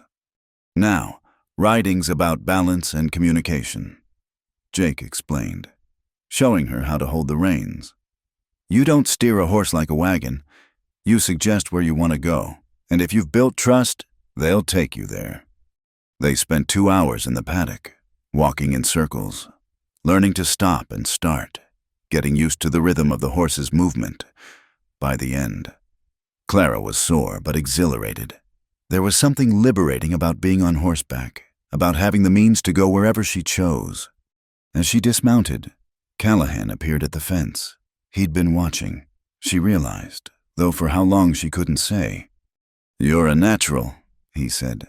Jake, what do you think, ready for open ground tomorrow? She's got good instincts. Jake agreed. Doesn't fight the horse, which is half the battle. Give her a week. She'll be riding like she was born to it. That evening brought news from town. Samuel returned with a troubled expression and only 2 signed statements, both from people on the fringes of society whose word wouldn't carry much weight in court. Most folks are too scared to speak against the Grists. He reported over dinner. Those that might sympathize don't want to risk their businesses or standing. Did find out something interesting, though. Seems Mrs. Grist has been pushing for stricter vagrancy laws for months. You weren't the first she's targeted, Miss Morgan. Just the first where her husband couldn't smooth it over quietly. What happened to the others? Clara asked. Samuel's face darkened. Run out of town, mostly. One Mexican family, like I mentioned before. A traveling preacher who spoke too freely about wealth and charity. A woman who... He paused, glancing at Clara. Who worked at the saloon and wouldn't accept Mrs. Grist's offer to reform herself. She's building her own little kingdom, Callahan said quietly. One where she decides who's worthy and who's not. The next morning, Clara's riding lesson took place on the open range. The freedom was intoxicating. The mare responding to her lighter touch, the wind in her short hair, the vast sky stretching endlessly above. For moments at a time, she could forget the looming court date, forget her humiliation, forget everything but the rhythm of hooves on earth. Callahan joined them part way through, riding alongside on his black horse. He didn't speak much, just observed and occasionally offered a quiet suggestion. Relax your shoulders. Trust the horse. Look where you want to go, not at the ground. When they paused to rest the horses by a small stream, Clara found herself really looking at him for the first time since her rescue. The morning light showed the fine lines around his eyes, the calluses on his hands, the way he sat his horse like he'd been born in the saddle. Can I ask you something? She said. He nodded, dismounting to let his horse drink. Your sister, the one whose clothes I'm wearing. What happened to her? Callahan was quiet for a long moment, and Clara thought she'd overstepped. Then he spoke, his voice measured. Margaret, she died 5 years ago. Pneumonia, like our mother, though she was stronger, held on longer. She would have liked you. She had no patience for bullies either. I'm sorry, I shouldn't have... It's all right. He managed a small smile. It's good to speak of her sometimes. Keeps her memory alive. She helped me build this place. You know, said if I was going to play cattle baron, I'd better do it properly. They returned to the ranch to find a well-dressed stranger waiting. The lawyer Jake had fetched from Fort Larimer. Marcus Brightwater was young for a territorial attorney, perhaps 30, with intelligent eyes and an air of quiet competence. Mr. Callahan, he said, shaking hands firmly. Judge Thompson speaks highly of you. Said if you needed legal help, it must be a worthy cause. He turned to Clara. Miss Morgan, I presume I'd like to hear your account of events, if you're willing. They spent the afternoon in Callahan's study, going over every detail of Clara's time in Dustwell. Brightwater took copious notes, occasionally asking pointed questions. His expression grew increasingly grim as the story unfolded. The theft charge is problematic, he said finally. You did take the bread, and poverty is an illegal defense. However, the punishment was clearly excessive and extrajudicial. That's where we'll focus our argument. The other charges, vagrancy and inciting disorder, are more easily challenged. What are our chances? Callahan asked. Brightwater considered carefully. With Judge Morrison, honestly, not strong. He tends to favor established community members over outsiders. However, if we can create enough doubt about the process, make enough noise about the irregularities, we might force a compromise. What kind of compromise? Dropping the additional charges in exchange for a guilty plea on the theft. Time served, considering the public humiliation. A fine, perhaps, which I assume you'd cover. Mr. Callahan. Of course. Clara felt a flash of anger. So they still win. They still get to say I'm a thief. But you remain free, Brightwater pointed out gently. Sometimes, Miss Morgan. That's the best we can hope for. That evening, Clara couldn't settle. She paced her room, then the hallways, finally ending up on the front porch where she found Callahan sitting alone, watching the stars. Can't sleep, he asked. She shook her head, taking a seat on the bench beside him. I keep thinking about what the lawyer said, about compromising. It feels like letting them win. It does, he agreed. But sometimes you have to lose a battle to stay free for the war. Is that what this is, a war? He was quiet for a moment. Maybe the Grists and people like them. They want a world where everyone fits in neat categories, where being poor is a moral failing and being rich is proof of virtue. People like you and me, we complicate that narrative. You're not poor, Clara pointed out. No, but I'm not their kind of rich either. I don't play their games, don't seek their approval. That makes me almost as dangerous to their order as you are. They sat in comfortable silence, listening to the night sounds of the ranch. Finally, Clara spoke. Whatever happens at the hearing, I want you to know. What you've done for me, I can never repay it. I don't want repayment, Callahan said quietly. I want you to stay free, stay strong, and someday help someone else who needs it. That's how we fight them. Clara, one act of decency at a time. As if his words were prophetic, a rider appeared out of the darkness, pushing his horse hard. It was one of the ranch hands who'd been on watch. Mr. Callahan, he called. Riders coming from town, a dozen or more, moving fast. Callahan was on his feet instantly. Wake the men, everyone armed and in position. Clara, get inside. But Clara stood her ground. These are my consequences coming. I won't hide while you face them. He looked at her for a long moment, then nodded. Stay close to me then, and if I tell you to run, you run. No arguments. The ranch came alive with controlled urgency. Men appeared from the bunkhouse, rifles in hand, taking positions around the yard. Lanterns were lit, throwing dancing shadows across the ground. The riders appeared minutes later, reining in hard at the edge of the property. Mayor Grist was at their head, with the sheriff and a group of armed townsmen behind him. But it was the figure beside the mayor that made Clara's blood run cold. Judge Morrison himself, looking none too pleased to be roused from his bed. Callahan, Grist called out. We've come for the woman. Hand her over peacefully, and there won't be trouble. She's been summoned to appear in 3 days. Callahan replied calmly. Coming here at night with armed men seems premature. Mayor, new information has come to light, Grist said with satisfaction. Seems Miss Morgan failed to mention she's wanted for theft in Colorado, too. That makes her a fugitive crossing territorial lines. The judge has issued an immediate warrant. Clara felt the blood drain from her face. Colorado. She'd never been to Colorado, never stolen anything before the bread, but looking at Grist's smug expression, she understood. They'd manufactured evidence, created a past for her that would justify anything they wanted to do. That's a lie, she said, stepping forward despite Callahan's restraining hand. I've never been to Colorado. I've never stolen anything before coming to your horrible town.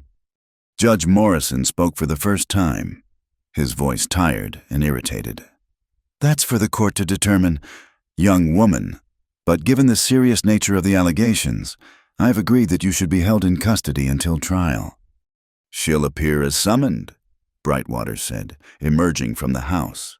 I'm her legal counsel, and I guarantee. Your guarantee isn't worth much if she runs. Grist interrupted. She's already fled one jurisdiction, according to our information. What information? Callahan demanded. What proof do you have? Grist's smile was cold. A telegraph from the sheriff in Denver, describing a woman matching Miss Morgan's description who stole from several establishments before disappearing west. It was masterful. Clara had to admit, a few coins to a telegraph operator, a vague description that could fit any number of women. And suddenly she was a career criminal. Judge Morrison, Callahan said, his voice carrying across the yard. You know me. You know my word is good. I pledge that Miss Morgan will appear as ordered. There's no need for custody. The judge hesitated, clearly uncomfortable with the situation. But Grist leaned in, whispering urgently, and Morrison's expression hardened. The warrant has been issued. he said with finality. "Sheriff, do your duty." The sheriff stepped forward reluctantly, hand on his pistol. The ranch hands shifted, rifles coming up slightly. The moment balanced on a knife's edge. "Wait," Clara said. Everyone turned to look at her. She stood straight, chin raised, every inch of her small frame radiating dignity. "I'll come peacefully, but I want everyone here to witness this. I'm innocent of these charges, and I'm being taken by lies and manufactured evidence. Remember that when they come for someone you care about." She turned to Callahan, and for a moment, their eyes met. She saw anger there, frustration, and something else, something warm and protective that made her heart skip. "I'll be all right," she said softly. "Fight this the legal way. Don't give them an excuse to come after you too." Callahan's jaw worked, but he nodded tightly. "Brightwater will be in town first thing tomorrow. You don't answer any questions without him present." "How touching," Grist sneered. "The rancher and his pet thief. Don't worry, Callahan, she'll get exactly what she deserves." Clara walked forward, head high, and allowed the sheriff to help her mount a spare horse. As the group prepared to leave, she looked back one last time at the ranch, at Ellie in the doorway wringing her hands, at Jake and the men standing ready to fight for her, at Callahan watching with storm-cloud eyes. "This isn't over," Callahan called out, his voice carrying clear in the night air. "No," Grist agreed with satisfaction. "It's just beginning." The Dustwell jail was a small, stone building with 2 cells and a front office where the sheriff kept his desk. Clara was placed in the cell furthest from the door, the iron bars cold under her hands as the door clanged shut. The sheriff looked uncomfortable as he locked it. "I'll send someone with blankets and food," he said quietly, "and the lawyer can visit first thing in the morning." After he left, Clara sank onto the narrow cot, the events of the evening crashing over her, the manufactured charges from Colorado, the night arrest, the look in Callahan's eyes as she was led away. It all felt like a nightmare she couldn't wake from. But worse than her own situation was the knowledge that she'd brought trouble to the people who'd shown her kindness. The image of Callahan and his men, ready to fight for her, wouldn't leave her mind. They'd risked so much already. Sleep was impossible. Clara paced the small cell, watching the moon track across the barred window, counting the hours until dawn. Occasionally, she heard footsteps outside, the night deputy checking on her, or perhaps townspeople curious about the captured criminal. True to his word, Brightwater arrived as soon as the sheriff's office opened. He looked tired but determined, carrying a leather portfolio thick with papers.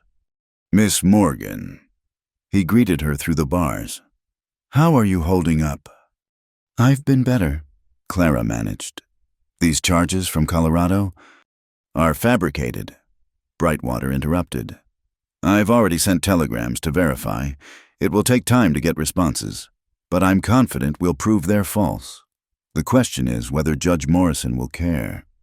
He was allowed into the cell to confer with her privately, and they spent the next hour preparing for the hearing. Brightwater's questions were thorough, sometimes painfully so, covering every aspect of her life that might be used against her. "The prosecution will try to paint you as a habitual thief and moral degenerate," he explained bluntly. "We need to counter with evidence of your character. Tell me about your life before you came west. Family, work, anything that shows you as a respectable woman fallen on hard times." Clara told him about her mother, a seamstress who'd raised her alone after her father died in a factory accident, about the small room they'd shared, the honest work they'd done, the pride they'd maintained despite poverty, about nursing her mother through her final illness, using the last of their savings for medicine that didn't help.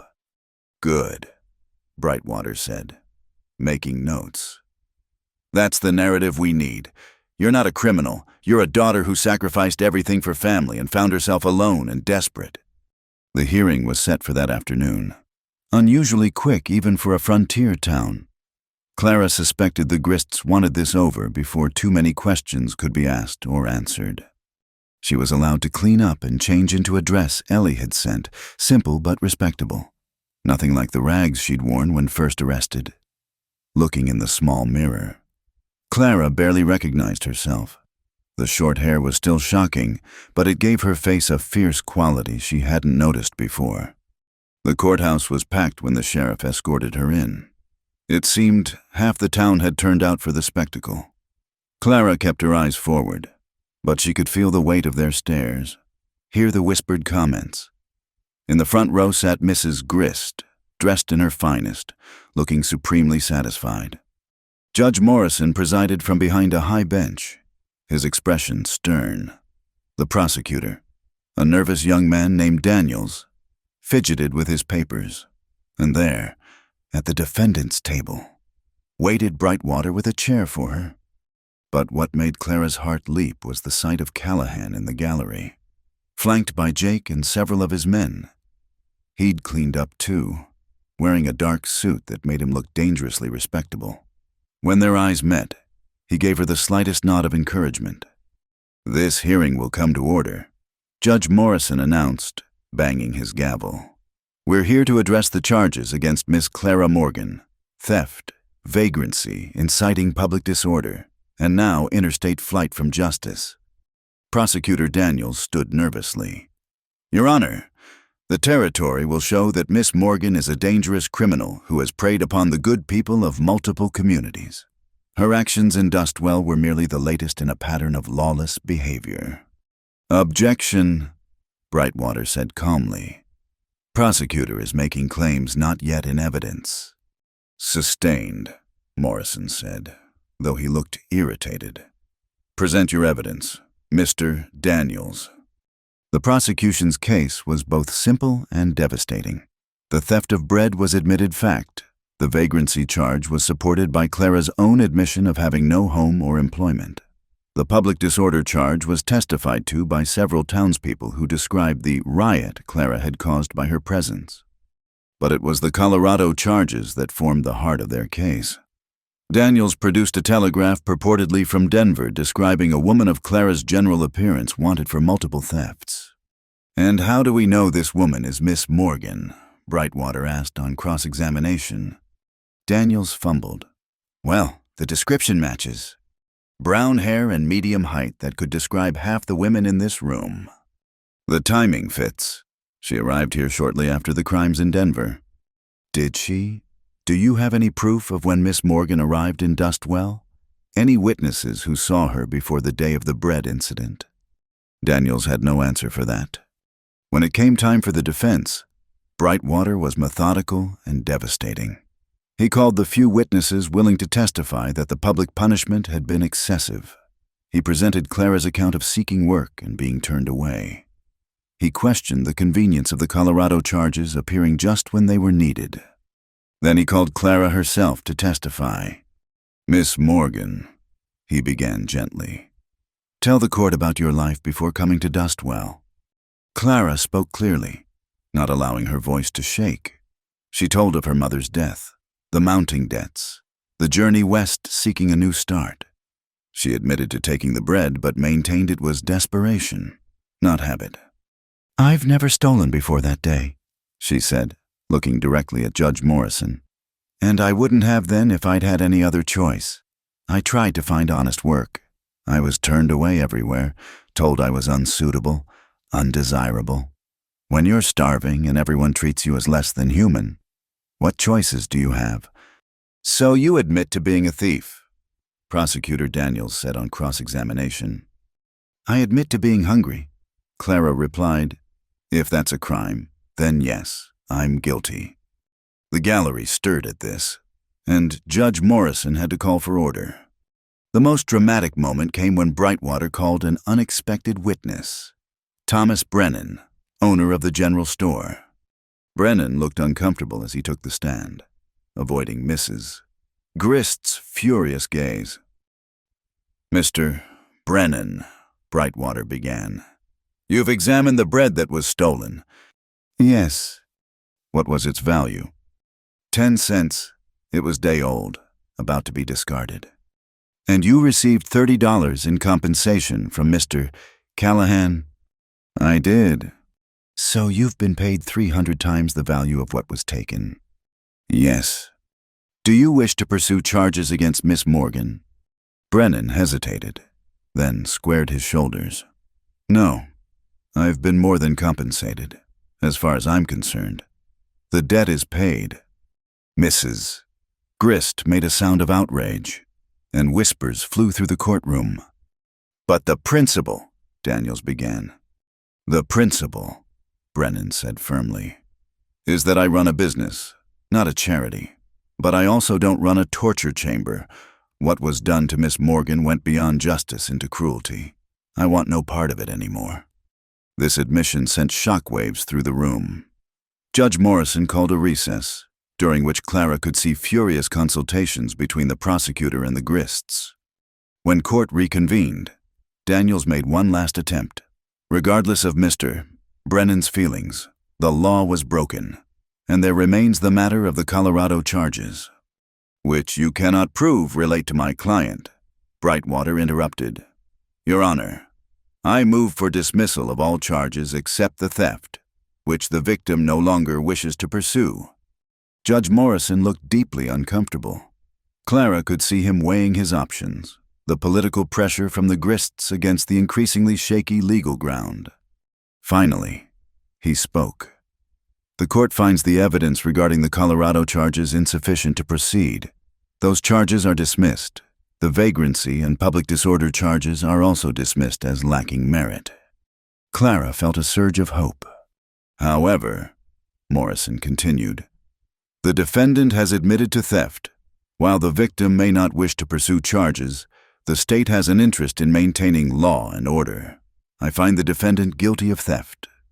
Clara's heart sank, but Brightwater was already on his feet. Your Honor, given the circumstances and the excessive punishment already endured. I'm not finished, Morrison said.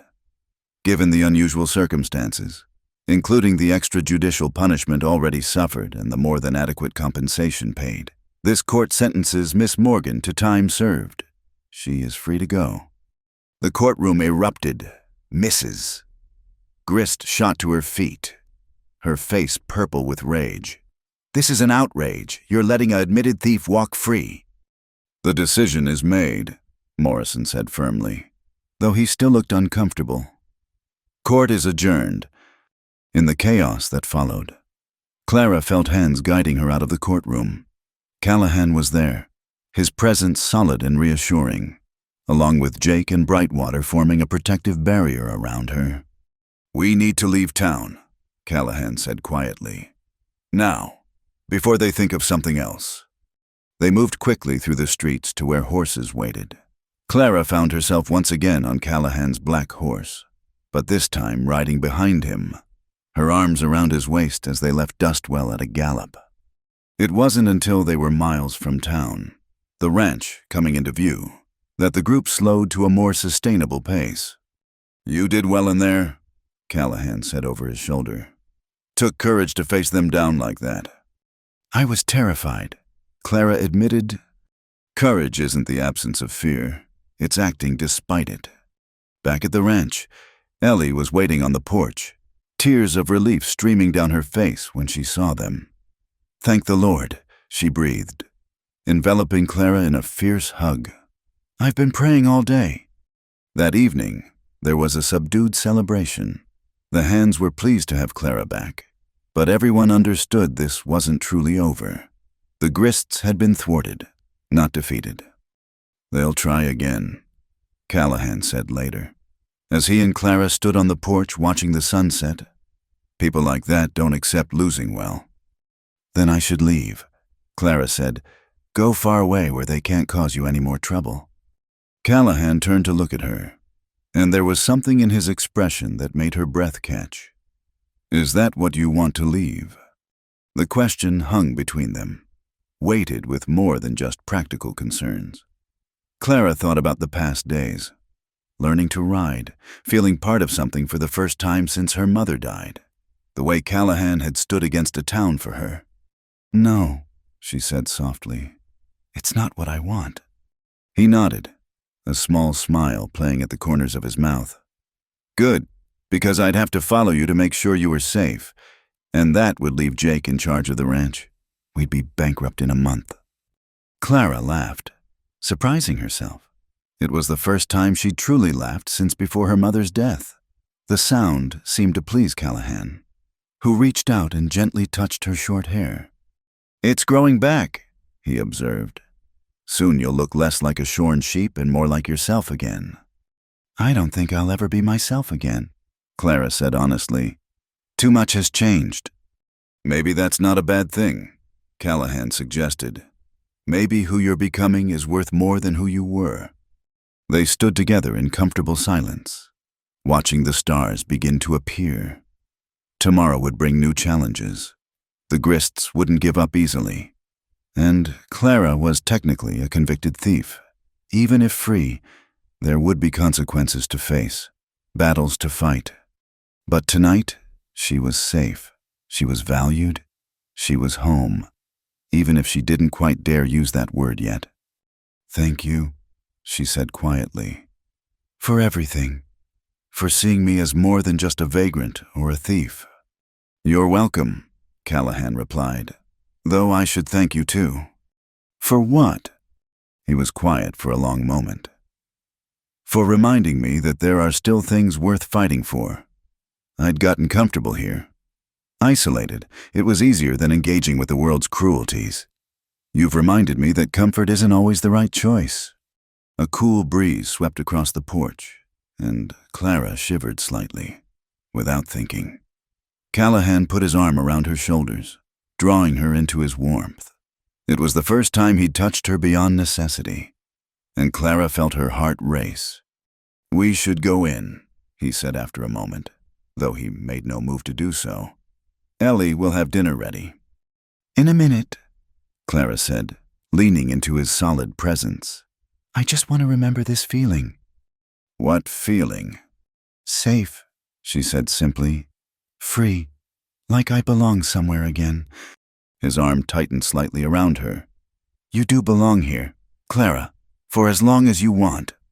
And standing there on the porch of a ranch in the middle of nowhere, with the stars coming out and the warmth of an unexpected protector beside her, Clara began to believe it might be true. The weeks following the trial passed in a rhythm of recovery and growth. Clara's hair began to grow back, covering the worst of the patchy shearing with soft new growth. Her riding improved daily under Jake's patient instruction, and she'd graduated from the gentle Buttercup to a spirited mare named Sage. Most importantly, she'd found her place in the ranch's daily life. She helped Ellie in the kitchen, learning to cook for a dozen hungry men. She mended clothes and kept the books, discovering she had a head for figures. In the evenings, she often found herself in Callahan's study, reading from his library while he worked on ranch business. They spoke little during these times, but the companionship was comfortable, precious. It was on such an evening, nearly a month after the trial, that Jake burst through the door without knocking. "Boss, we got trouble. Riders coming from the south. Looks like the Grist boys and about 15 men with them." Callahan was on his feet instantly, armed, to the teeth. Clara felt her heart sink. They'd known this peace couldn't last, but she'd hoped for more time. "Get everyone in position," Callahan ordered. "Nobody fires unless fired upon. Clara." "I know," she said, already moving. "Stay inside, out of sight." But as the riders approached, it became clear this wasn't a simple raid. Mayor Grist himself rode at the front, flanked by his 2 sons and a man Clara didn't recognize. Tall, thin, wearing a black suit despite the heat. Callahan, Grist called out as they reined in at the property line. "We've come to talk, peacefully, if you're willing." Callahan stepped onto the porch, rifle casual in his hands.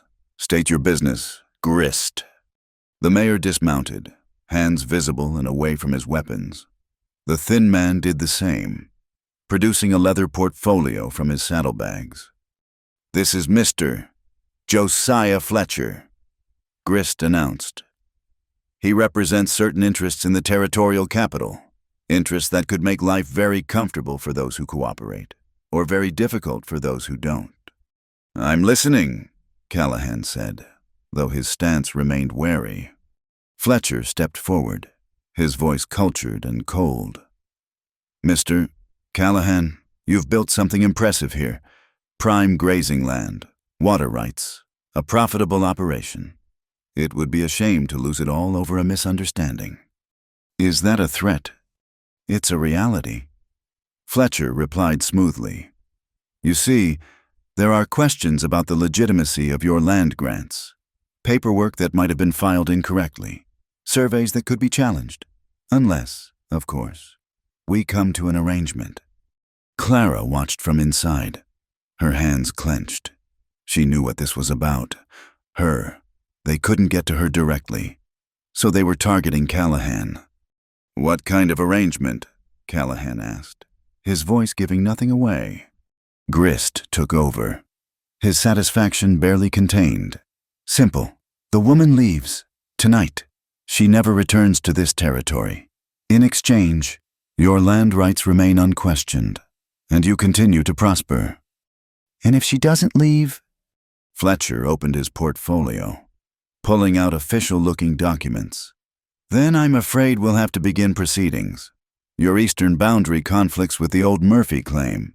Your water rights predate the Territorial Commission's authority. There are dozens of technicalities we could pursue. You might win eventually, but the legal costs alone would ruin you."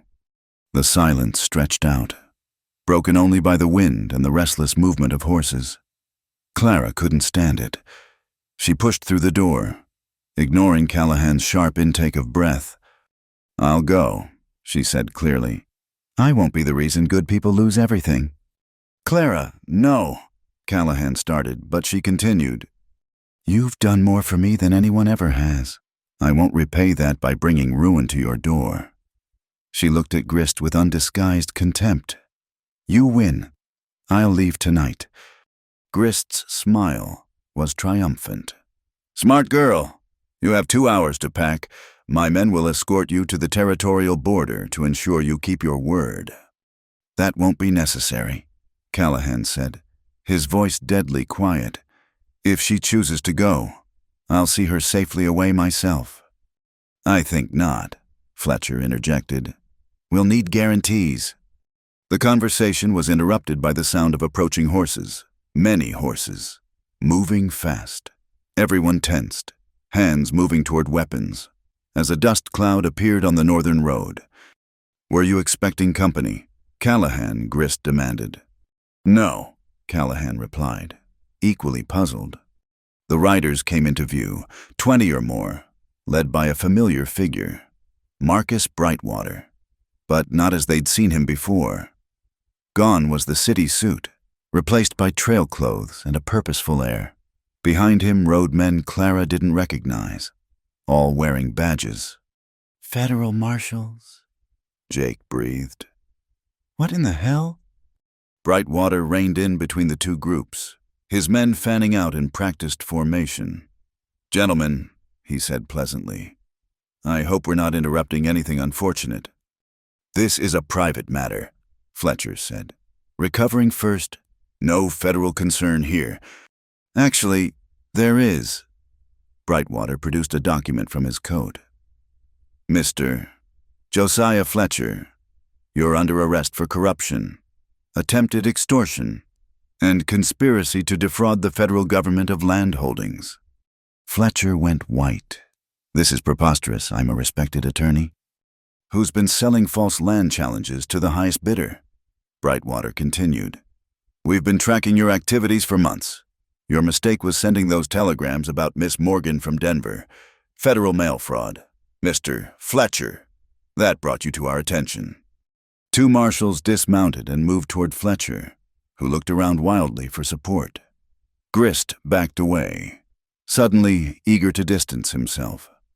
"I had nothing to do with any federal crimes," the mayor said quickly. "I was merely trying to protect my town's interests." "Were you?" Brightwater asked mildly. "Then you won't mind explaining your financial relationship with Mr. Fletcher, the payments you've received for identifying vulnerable landowners." The percentage you get when properties are seized and resold. Now it was Grist's turn to pale. I want a lawyer. You'll have one. In federal court. Brightwater nodded to his men. Take them both. As the marshals moved in, Grist's sons reached for their weapons. The federal men were faster, and within seconds, the would-be raiders found themselves disarmed and surrounded. Anyone else want to contribute to the federal crime statistics? Brightwater asked conversationally. No, excellent choice. As Fletcher and Grist were cuffed and loaded onto horses, Brightwater dismounted and approached Callahan and Clara. I apologize for the deception, he said. I'm not just a territorial lawyer. Deputy U.S. Marshal Marcus Brightwater, at your service. We've been trying to catch Fletcher in the act for some time. Your situation provided the perfect opportunity. You used us as bait, Callahan said, though he didn't sound particularly angry. I prefer to think of it as mutually beneficial cooperation. Brightwater replied with a slight smile. Fletcher's operation is finished. Without him and Grist, there's no one to challenge your land rights or persecute Miss Morgan. You're both free to live as you choose. Clara felt her knees go weak with relief. Callahan's arm came around her waist, steady and sure. What about Mrs. Grist? Clara asked. She's the one who started all this. Brightwater's expression darkened slightly. Unfortunately, being a cruel and petty person isn't a federal crime. But without her husband's position and Fletcher's legal threats, she's just a bitter woman with no power. I suspect Dustwell will be looking for a new mayor soon. Perhaps someone with more compassionate views. The federal marshals departed with their prisoners, leaving the ranch in stunned silence. The remaining townsmen, suddenly leaderless and facing the ranch's defenders, quickly made excuses and departed. That evening, the ranch celebrated properly. Ellie outdid herself with a feast. The hands broke out instruments for music, and even Callahan allowed himself to relax and smile. Clara found herself swept into dancing, passed from partner to partner until she was breathless and laughing.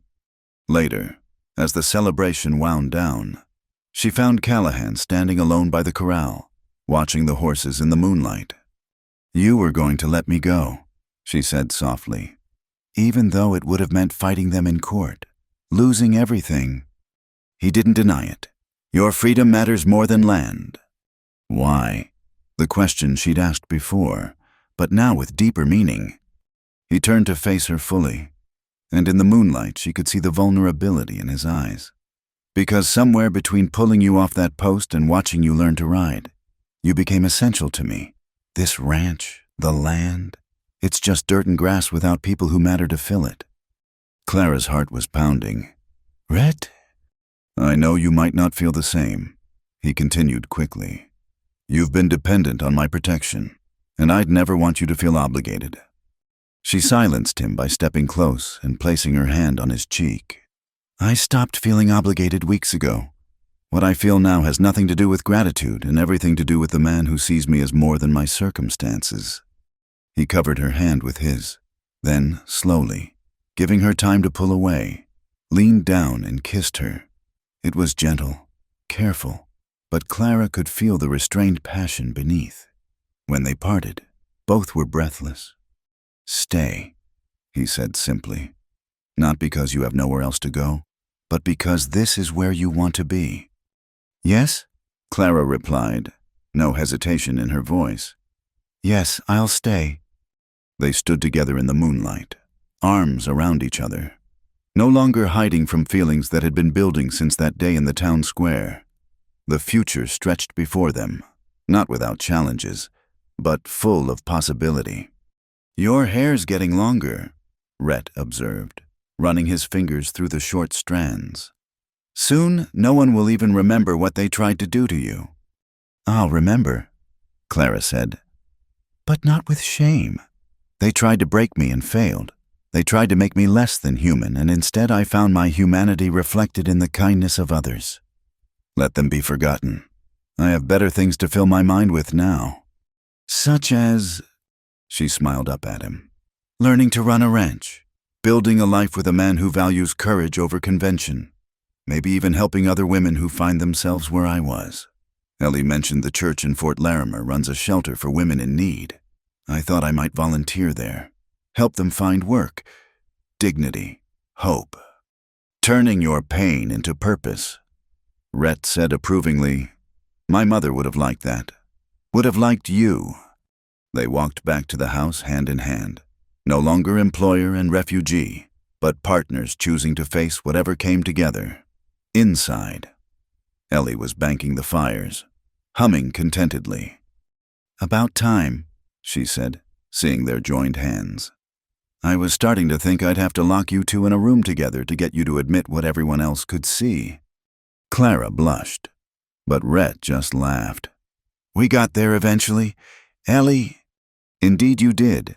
Now, Miss Clara, I suppose we'll be planning a wedding soon. The circuit preacher comes through in 2 weeks." "Ellie," Rhett warned, but he was smiling. "Let's take things one day at a time," Clara said diplomatically, though the idea of marriage to this man didn't frighten her as it might have even a week ago. "We have all the time in the world now." And they did. The threats were gone, the past receding, the future bright with promise. Clara had come to Dustwell with nothing but hunger and desperation. She'd found humiliation and cruelty, but also unexpected kindness and love. As she prepared for bed in what was now truly her room, Clara caught sight of herself in the mirror. Her hair was still short, but growing. Her face had filled out with good food and peace, and her eyes held a confidence that had nothing to do with appearance and everything to do with knowing her own worth. Tomorrow she would ride out with Rhett to check the herds. She would help Ellie plan the week's meals. She would write to Brightwater about her ideas for helping other women in need. She would build a life not despite what had happened to her, but informed by it, strengthened by it. The woman who'd stolen bread in desperation was gone. In her place stood Clara Morgan, survivor, partner, and finally, triumphantly, her own person. And that was worth more than all the hair in the world. The news of Mayor Grist's arrest spread through the territory like wildfire. Within a week, Dustwell had elected a new mayor, Thomas Brennan, the store owner who'd stood up in court. His first act was to formally apologize to Clara and invite her to return to town as an honored citizen. She declined politely but appreciated the gesture. Life at the ranch settled into a new rhythm. Clara rose early each day, helping Ellie with breakfast before joining Rhett for the morning rounds. Her riding had improved to the point where she could keep up with the men, and she'd developed a good eye for spotting sick or injured cattle. It was on one such morning, 2 months after the trial, that they encountered unexpected visitors on the eastern boundary.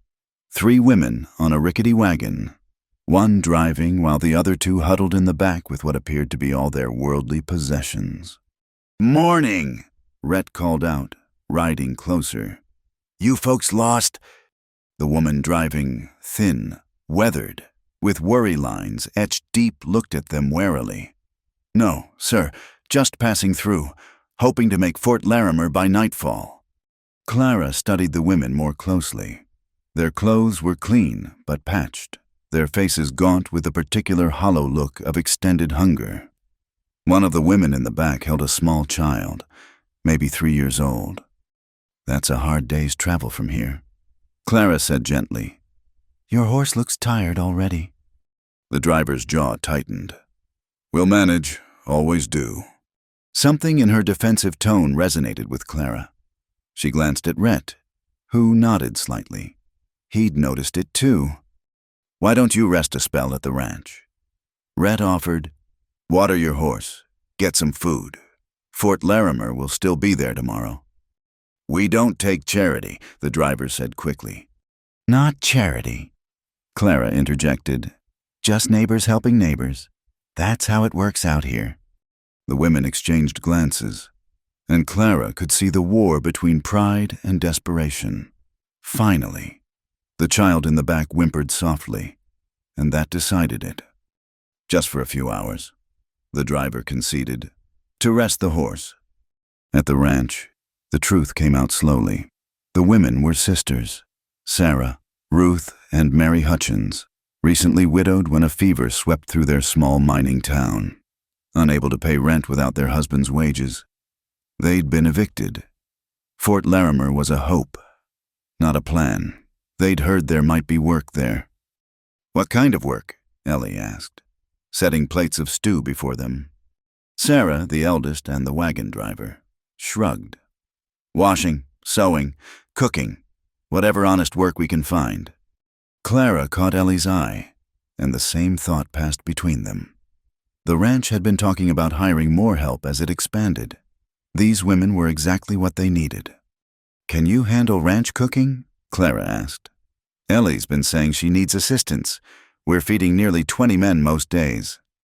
Hope flared in Sarah's eyes before she tamped it down. "I've cooked for mining camps. Ruth's the best seamstress in 3 counties. Mary—" She glanced at her youngest sister, who was trying to keep the child quiet. "Mary's good with children and gardens." "We have room," Rhett said simply. "The old foreman's cabin sits empty. It would need some fixing, but it's sound. If you're willing to work, we're willing to hire."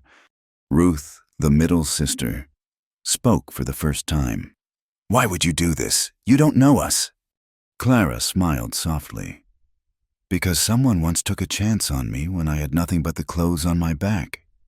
Sometimes that's all anybody needs. A chance." The sisters stayed.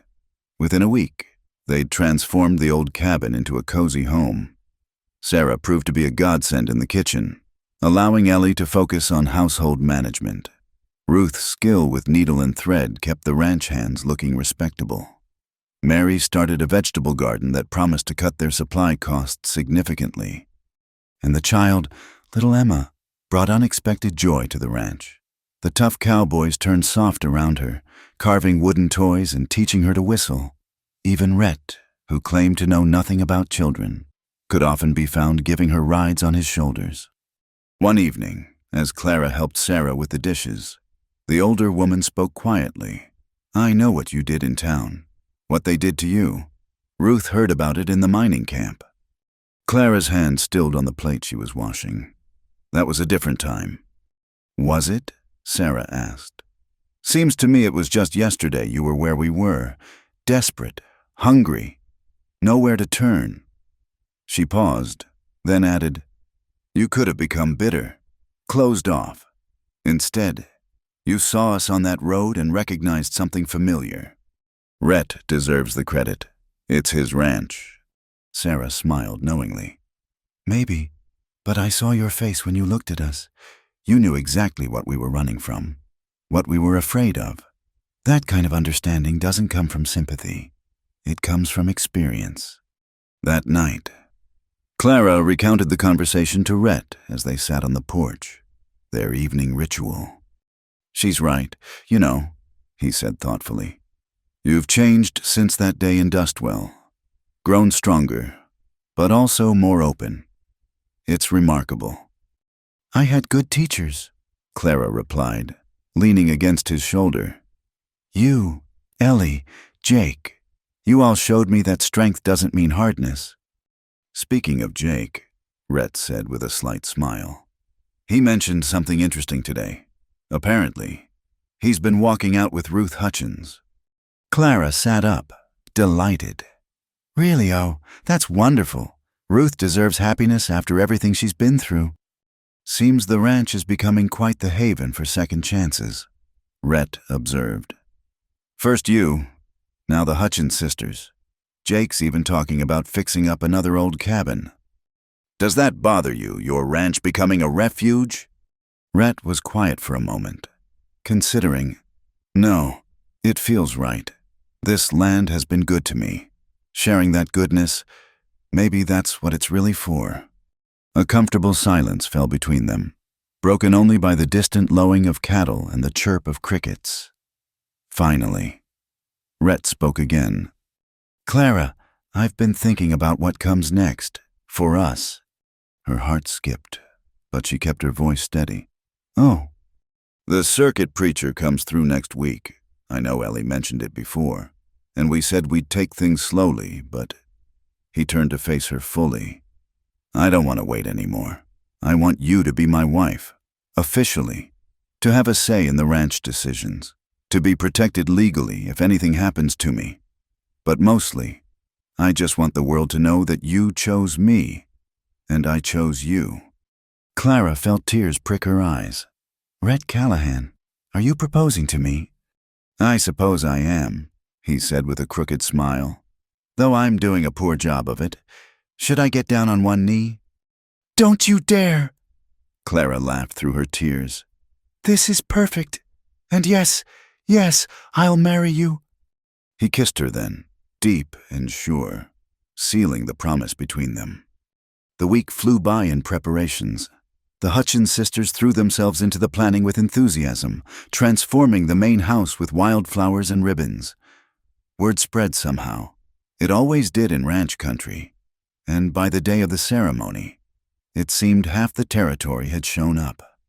Marcus Brightwater came, bringing news that Fletcher had been sentenced to federal prison and that Grist was cooperating with authorities to reduce his own sentence. Mrs. Grist had left the territory entirely, her dreams of social dominance shattered. Thomas Brennan arrived with a wagon full of supplies as a wedding gift and an official proclamation from the new town council. Dustwell formally apologizes for its treatment of Clara Morgan, he read, and welcomes her as an honored citizen should she ever choose to visit. Politics, Rhett muttered, but Clara squeezed his hand. It matters, she said softly. Not for me, but for the next woman who arrives hungry and desperate. Maybe they'll remember and choose compassion over cruelty. The ceremony itself was simple but beautiful. Clara wore a dress Ruth had made from cream-colored silk Rhett had secretly purchased. Her hair, now grown to a becoming short style that framed her face, was adorned with tiny white flowers Mary had woven into a crown. Jake stood as Rhett's best man. Beaming with pride and his own happiness, he and Ruth had announced their engagement that morning. Ellie, tears streaming down her weathered face, gave Clara away. "Do you, Clara Morgan, take this man to be your lawfully wedded husband?" the preacher asked. I do, Clara said firmly, looking into Rhett's storm-cloud eyes and seeing her future reflected there. "Do you, Rhett Callahan, take this woman to be your lawfully wedded wife?" "I do," he replied, his voice strong and certain. "Then by the power vested in me by the territory and the Almighty, I pronounce you husband and wife." The kiss that sealed their union was met with cheers from the assembled crowd. Cowboys whooped and fired their guns in the air despite Ellie's stern warnings not to. Emma threw flower petals with enthusiastic abandon, and somewhere in the back, Clara could have sworn she saw her mother's approving smile, though it might have been a trick of the light. The celebration lasted well into the night. Tables groaned under the weight of food the women had prepared. Musicians played, and dancing spilled out from the house into the yard. Clara danced with what felt like every man on the ranch, but always returned to Rhett's arms. "No regrets?" he asked during a quiet moment, holding her close as they swayed to a slow waltz. "None," she assured him. This is exactly where I want to be. Mrs. Callahan, he said experimentally. "It suits you." "Everything about this life suits me," Clara replied. "The work, the people, the purpose. But mostly you. You suit me perfectly, Mr. Callahan." As the party wound down and guests began to depart or find places to sleep, Clara and Rhett slipped away to the small cabin that would serve as their private retreat for a few days. The main house would be there when they returned, full of responsibility and ranch business. But for now, they had each other and the promise of all the tomorrows to come. From the town square to this, Clara mused as they stood on the cabin's porch, looking out at the star-filled sky. "Sometimes I can hardly believe it's real." "Believe it," Rhett said, pulling her close. "You've earned every bit of happiness coming your way, and I intend to spend the rest of my life making sure you never have cause to doubt it." The autumn air was crisp as Clara stood on the rise overlooking the valley, watching the cattle graze peacefully below. Her hair had grown to shoulder length now, often pinned up in a practical style that Ellie had taught her. The thin gold band on her finger caught the late afternoon sun, still new enough after 3 months of marriage that she noticed its weight. "Beautiful sight," Rhett said, riding up beside her on Blackjack. "The cattle, I mean—" Clara smiled at his teasing tone. "Just the cattle." "Well, there might be 1 or 2 other things worth looking at," he conceded, dismounting to stand beside her. They stood in comfortable silence, surveying what they'd built together. The ranch had prospered beyond even Rhett's expectations. The additional help from the Hutchins sisters had freed him to expand operations, and Clara's careful bookkeeping had revealed opportunities for profit he'd never noticed. "I got a letter today," Clara said eventually, "from Fort Larimer. The women's shelter wants me to speak at their fundraising event next month." "About what happened to you? About surviving it? About how one person's kindness can change everything?" She paused, then added, "I want to do it, but I wanted to ask you first." Rhett took her hand, threading their fingers together. "You don't need my permission, Clara, but you have my support, always." "I know I don't need it," she said softly, "but your opinion matters to me. We're partners in this life." "Then as your partner, I think you should do it. Your story could help other women find their courage." They mounted their horses and began the ride back to the house. As they approached, Clara could see unusual activity in the yard. Several wagons were pulled up near the barn, and she could hear Emma's excited chatter. "What's all this?" she wondered aloud. Jake emerged from the barn, grinning broadly. "Visitors, boss. From Dustwell, if you can believe it." Clara tensed slightly, old fears stirring. But Jake quickly continued. "Nothing bad. Seems word's gotten out about how well the Hutchins sisters are doing here. These folks are looking for work, and more importantly, a fair chance." 3 families had made the journey. 2 Mexican families who'd been struggling under increasing hostility in town, and a young couple barely out of their teens with a new baby. They stood nervously by their wagons, hope and fear warring in their expressions. "We heard you give people a chance here," one of the men said, hat in hand. "We're hard workers, all of us. Just need someone to see past where we come from." Clara and Rhett exchanged glances. The ranch was doing well, but taking on this many new people would be a stretch. "What skills do you have?" Clara asked, stepping forward. As the families described their abilities, carpentry, blacksmithing, farming, Clara's mind was already working. The old homestead on the western boundary could be renovated. If they cleared the southern pasture for crops, they could become more self-sufficient.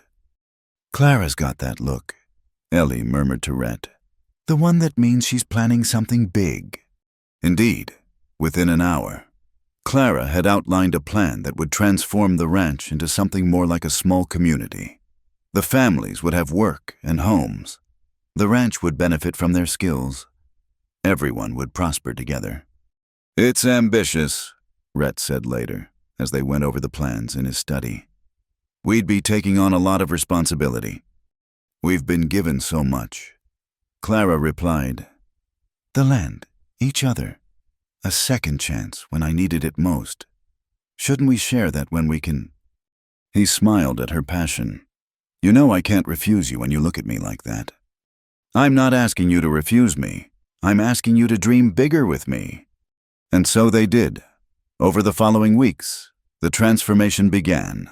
The Mexican families proved to be excellent craftsmen, improving buildings and fences faster than expected.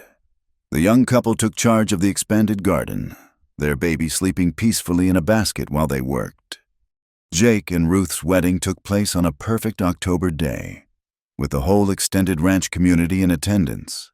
Clara served as Ruth's matron of honor, both women glowing with happiness for different reasons. It was after the wedding, as Clara helped clean up, that Sarah Hutchins pulled her aside. "There's something I need to tell you," Sarah said quietly, "about why we really left the mining camp." Clara waited, sensing the older woman's nervousness. "There was a man there, powerful? He wanted. He had expectations about what widows should do to survive. Sarah's voice was steady, but her hands trembled slightly. When we refused, he made it impossible to stay, spread lies, turn people against us. Sarah, Clara said gently, you don't owe me explanations about your past. But I do, Sarah insisted. Because what you and Mr. Callahan have built here, it's more than just a ranch. It's a place where women can stand on their own terms, where saying no doesn't mean starving. Do you understand how rare that is? Clara did understand. She understood it in her bones, in the memory of rope against her wrists and shears against her scalp. Then we'll make it less rare, she said firmly. One family at a time, one chance at a time. As winter approached, the expanded ranch community prepared together. Food was preserved, firewood stacked, repairs made to all the buildings. The sense of shared purpose created bonds stronger than mere employment.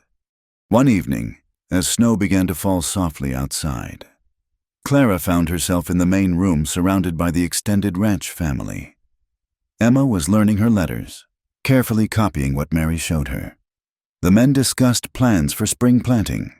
Ruth worked on baby clothes. She and Jake were expecting their first child. Penny for your thoughts, Rhett said, settling beside her on the sofa. I was thinking about that day in Dustwell, Clara admitted. If someone had told me then that I'd be here now, surrounded by family, helping build something meaningful, I wouldn't have believed them. Do you ever think about what would have happened if I hadn't ridden into town that day? Clara considered this. Sometimes, but I don't dwell on it. Maybe I would have survived somehow. Maybe I wouldn't have. But I know I wouldn't have found this. She gestured to encompass not just the room, but everything beyond it. I wouldn't have found you. My practical wife, Rhett teased gently. Always looking forward, never back. Not never, Clara corrected. I look back enough to remember why we do this, why we open our doors, why we take chances on people. She paused, then added softly, they wanted to shame me that day, to make me small and worthless. Instead, they set me on a path to this. They wanted to shave you? Rhett said, remembering her words from that day. In the middle of town. And you stopped them? You saw me as human when they didn't? Clara took his hand, feeling the calluses from years of honest work. That's the gift you gave me, Rhett. Not just rescue, but recognition. You saw who I could be, not just who I was in that moment. I saw courage, he said simply. Everything else came from you. Outside, the snow continued to fall, blanketing the ranch in peaceful white. Inside, the fire crackled warmly. Conversations flowed, and Clara felt the deep contentment of being exactly where she belonged.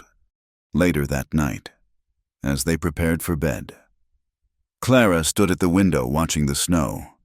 Rhett came up behind her, wrapping his arms around her waist. No regrets, he asked, as he had on their wedding night. None, she assured him, as she always did. Though I do have one confession. Oh, I'm glad they cut my hair, she said, surprising him. Not for the cruelty of it, but for what it led to. If I hadn't looked so desperate, so broken, would your compassion have been stirred the same way? Would you have seen past your own walls to help a stranger? I like to think I would have helped regardless. Rhett said thoughtfully, but you might be right. Sometimes we need shocking moments to shake us from our complacency. Then here's to shocking moments, Clara said, turning in his arms. And to the courage to rise from them. To courage, Rhett agreed. And to the woman who taught me its true meaning. As they stood together in their room, snow falling softly outside, Clara marveled at the journey that had brought them here. From humiliation to hope, from desperation to purpose, from a woman alone to a woman surrounded by chosen family. The short hair that had once been her shame had grown into something beautiful, just as she had. The ranch that had been a refuge had become a beacon for others seeking second chances. And the man who had been a stranger on a black horse had become her partner, her love, her home. "I love you," she said simply, words she'd once thought she'd never have the chance to say to anyone again. "And I love you," Rhett replied. "My courageous Clara. Today, tomorrow, and all the days after." Outside, the snow continued its gentle fall, covering the old trails and creating fresh paths for morning. Inside, two hearts beat together, proof that sometimes the worst moments of our lives can lead to the very best. If we have the courage to keep moving forward and the wisdom to recognize kindness when it appears. In the morning, there would be work to do, people to help, a community to build. But tonight, there was just this, the quiet certainty of love chosen and returned, of a life rebuilt from ashes into something stronger and more beautiful than before. And in a small corner of the frontier, where cruelty had once tried to break a desperate woman's spirit, compassion had built something unbreakable instead, a testament to the power of human decency and the truth that everyone, regardless of their circumstances, deserves to be seen as worthy of respect, kindness, and love. Thank you so much for listening to this story. I'd love to know where you're listening from, so please leave a comment below and share your thoughts about Clara and Rhett's journey. If you enjoyed this tale from the American frontier, please subscribe to Wild West Stories 1850. Hit that like button. And don't forget to click the hype button to help more people discover these stories of courage, redemption, and love in the Old West. Your support means the world to me, and I can't wait to share more stories with you.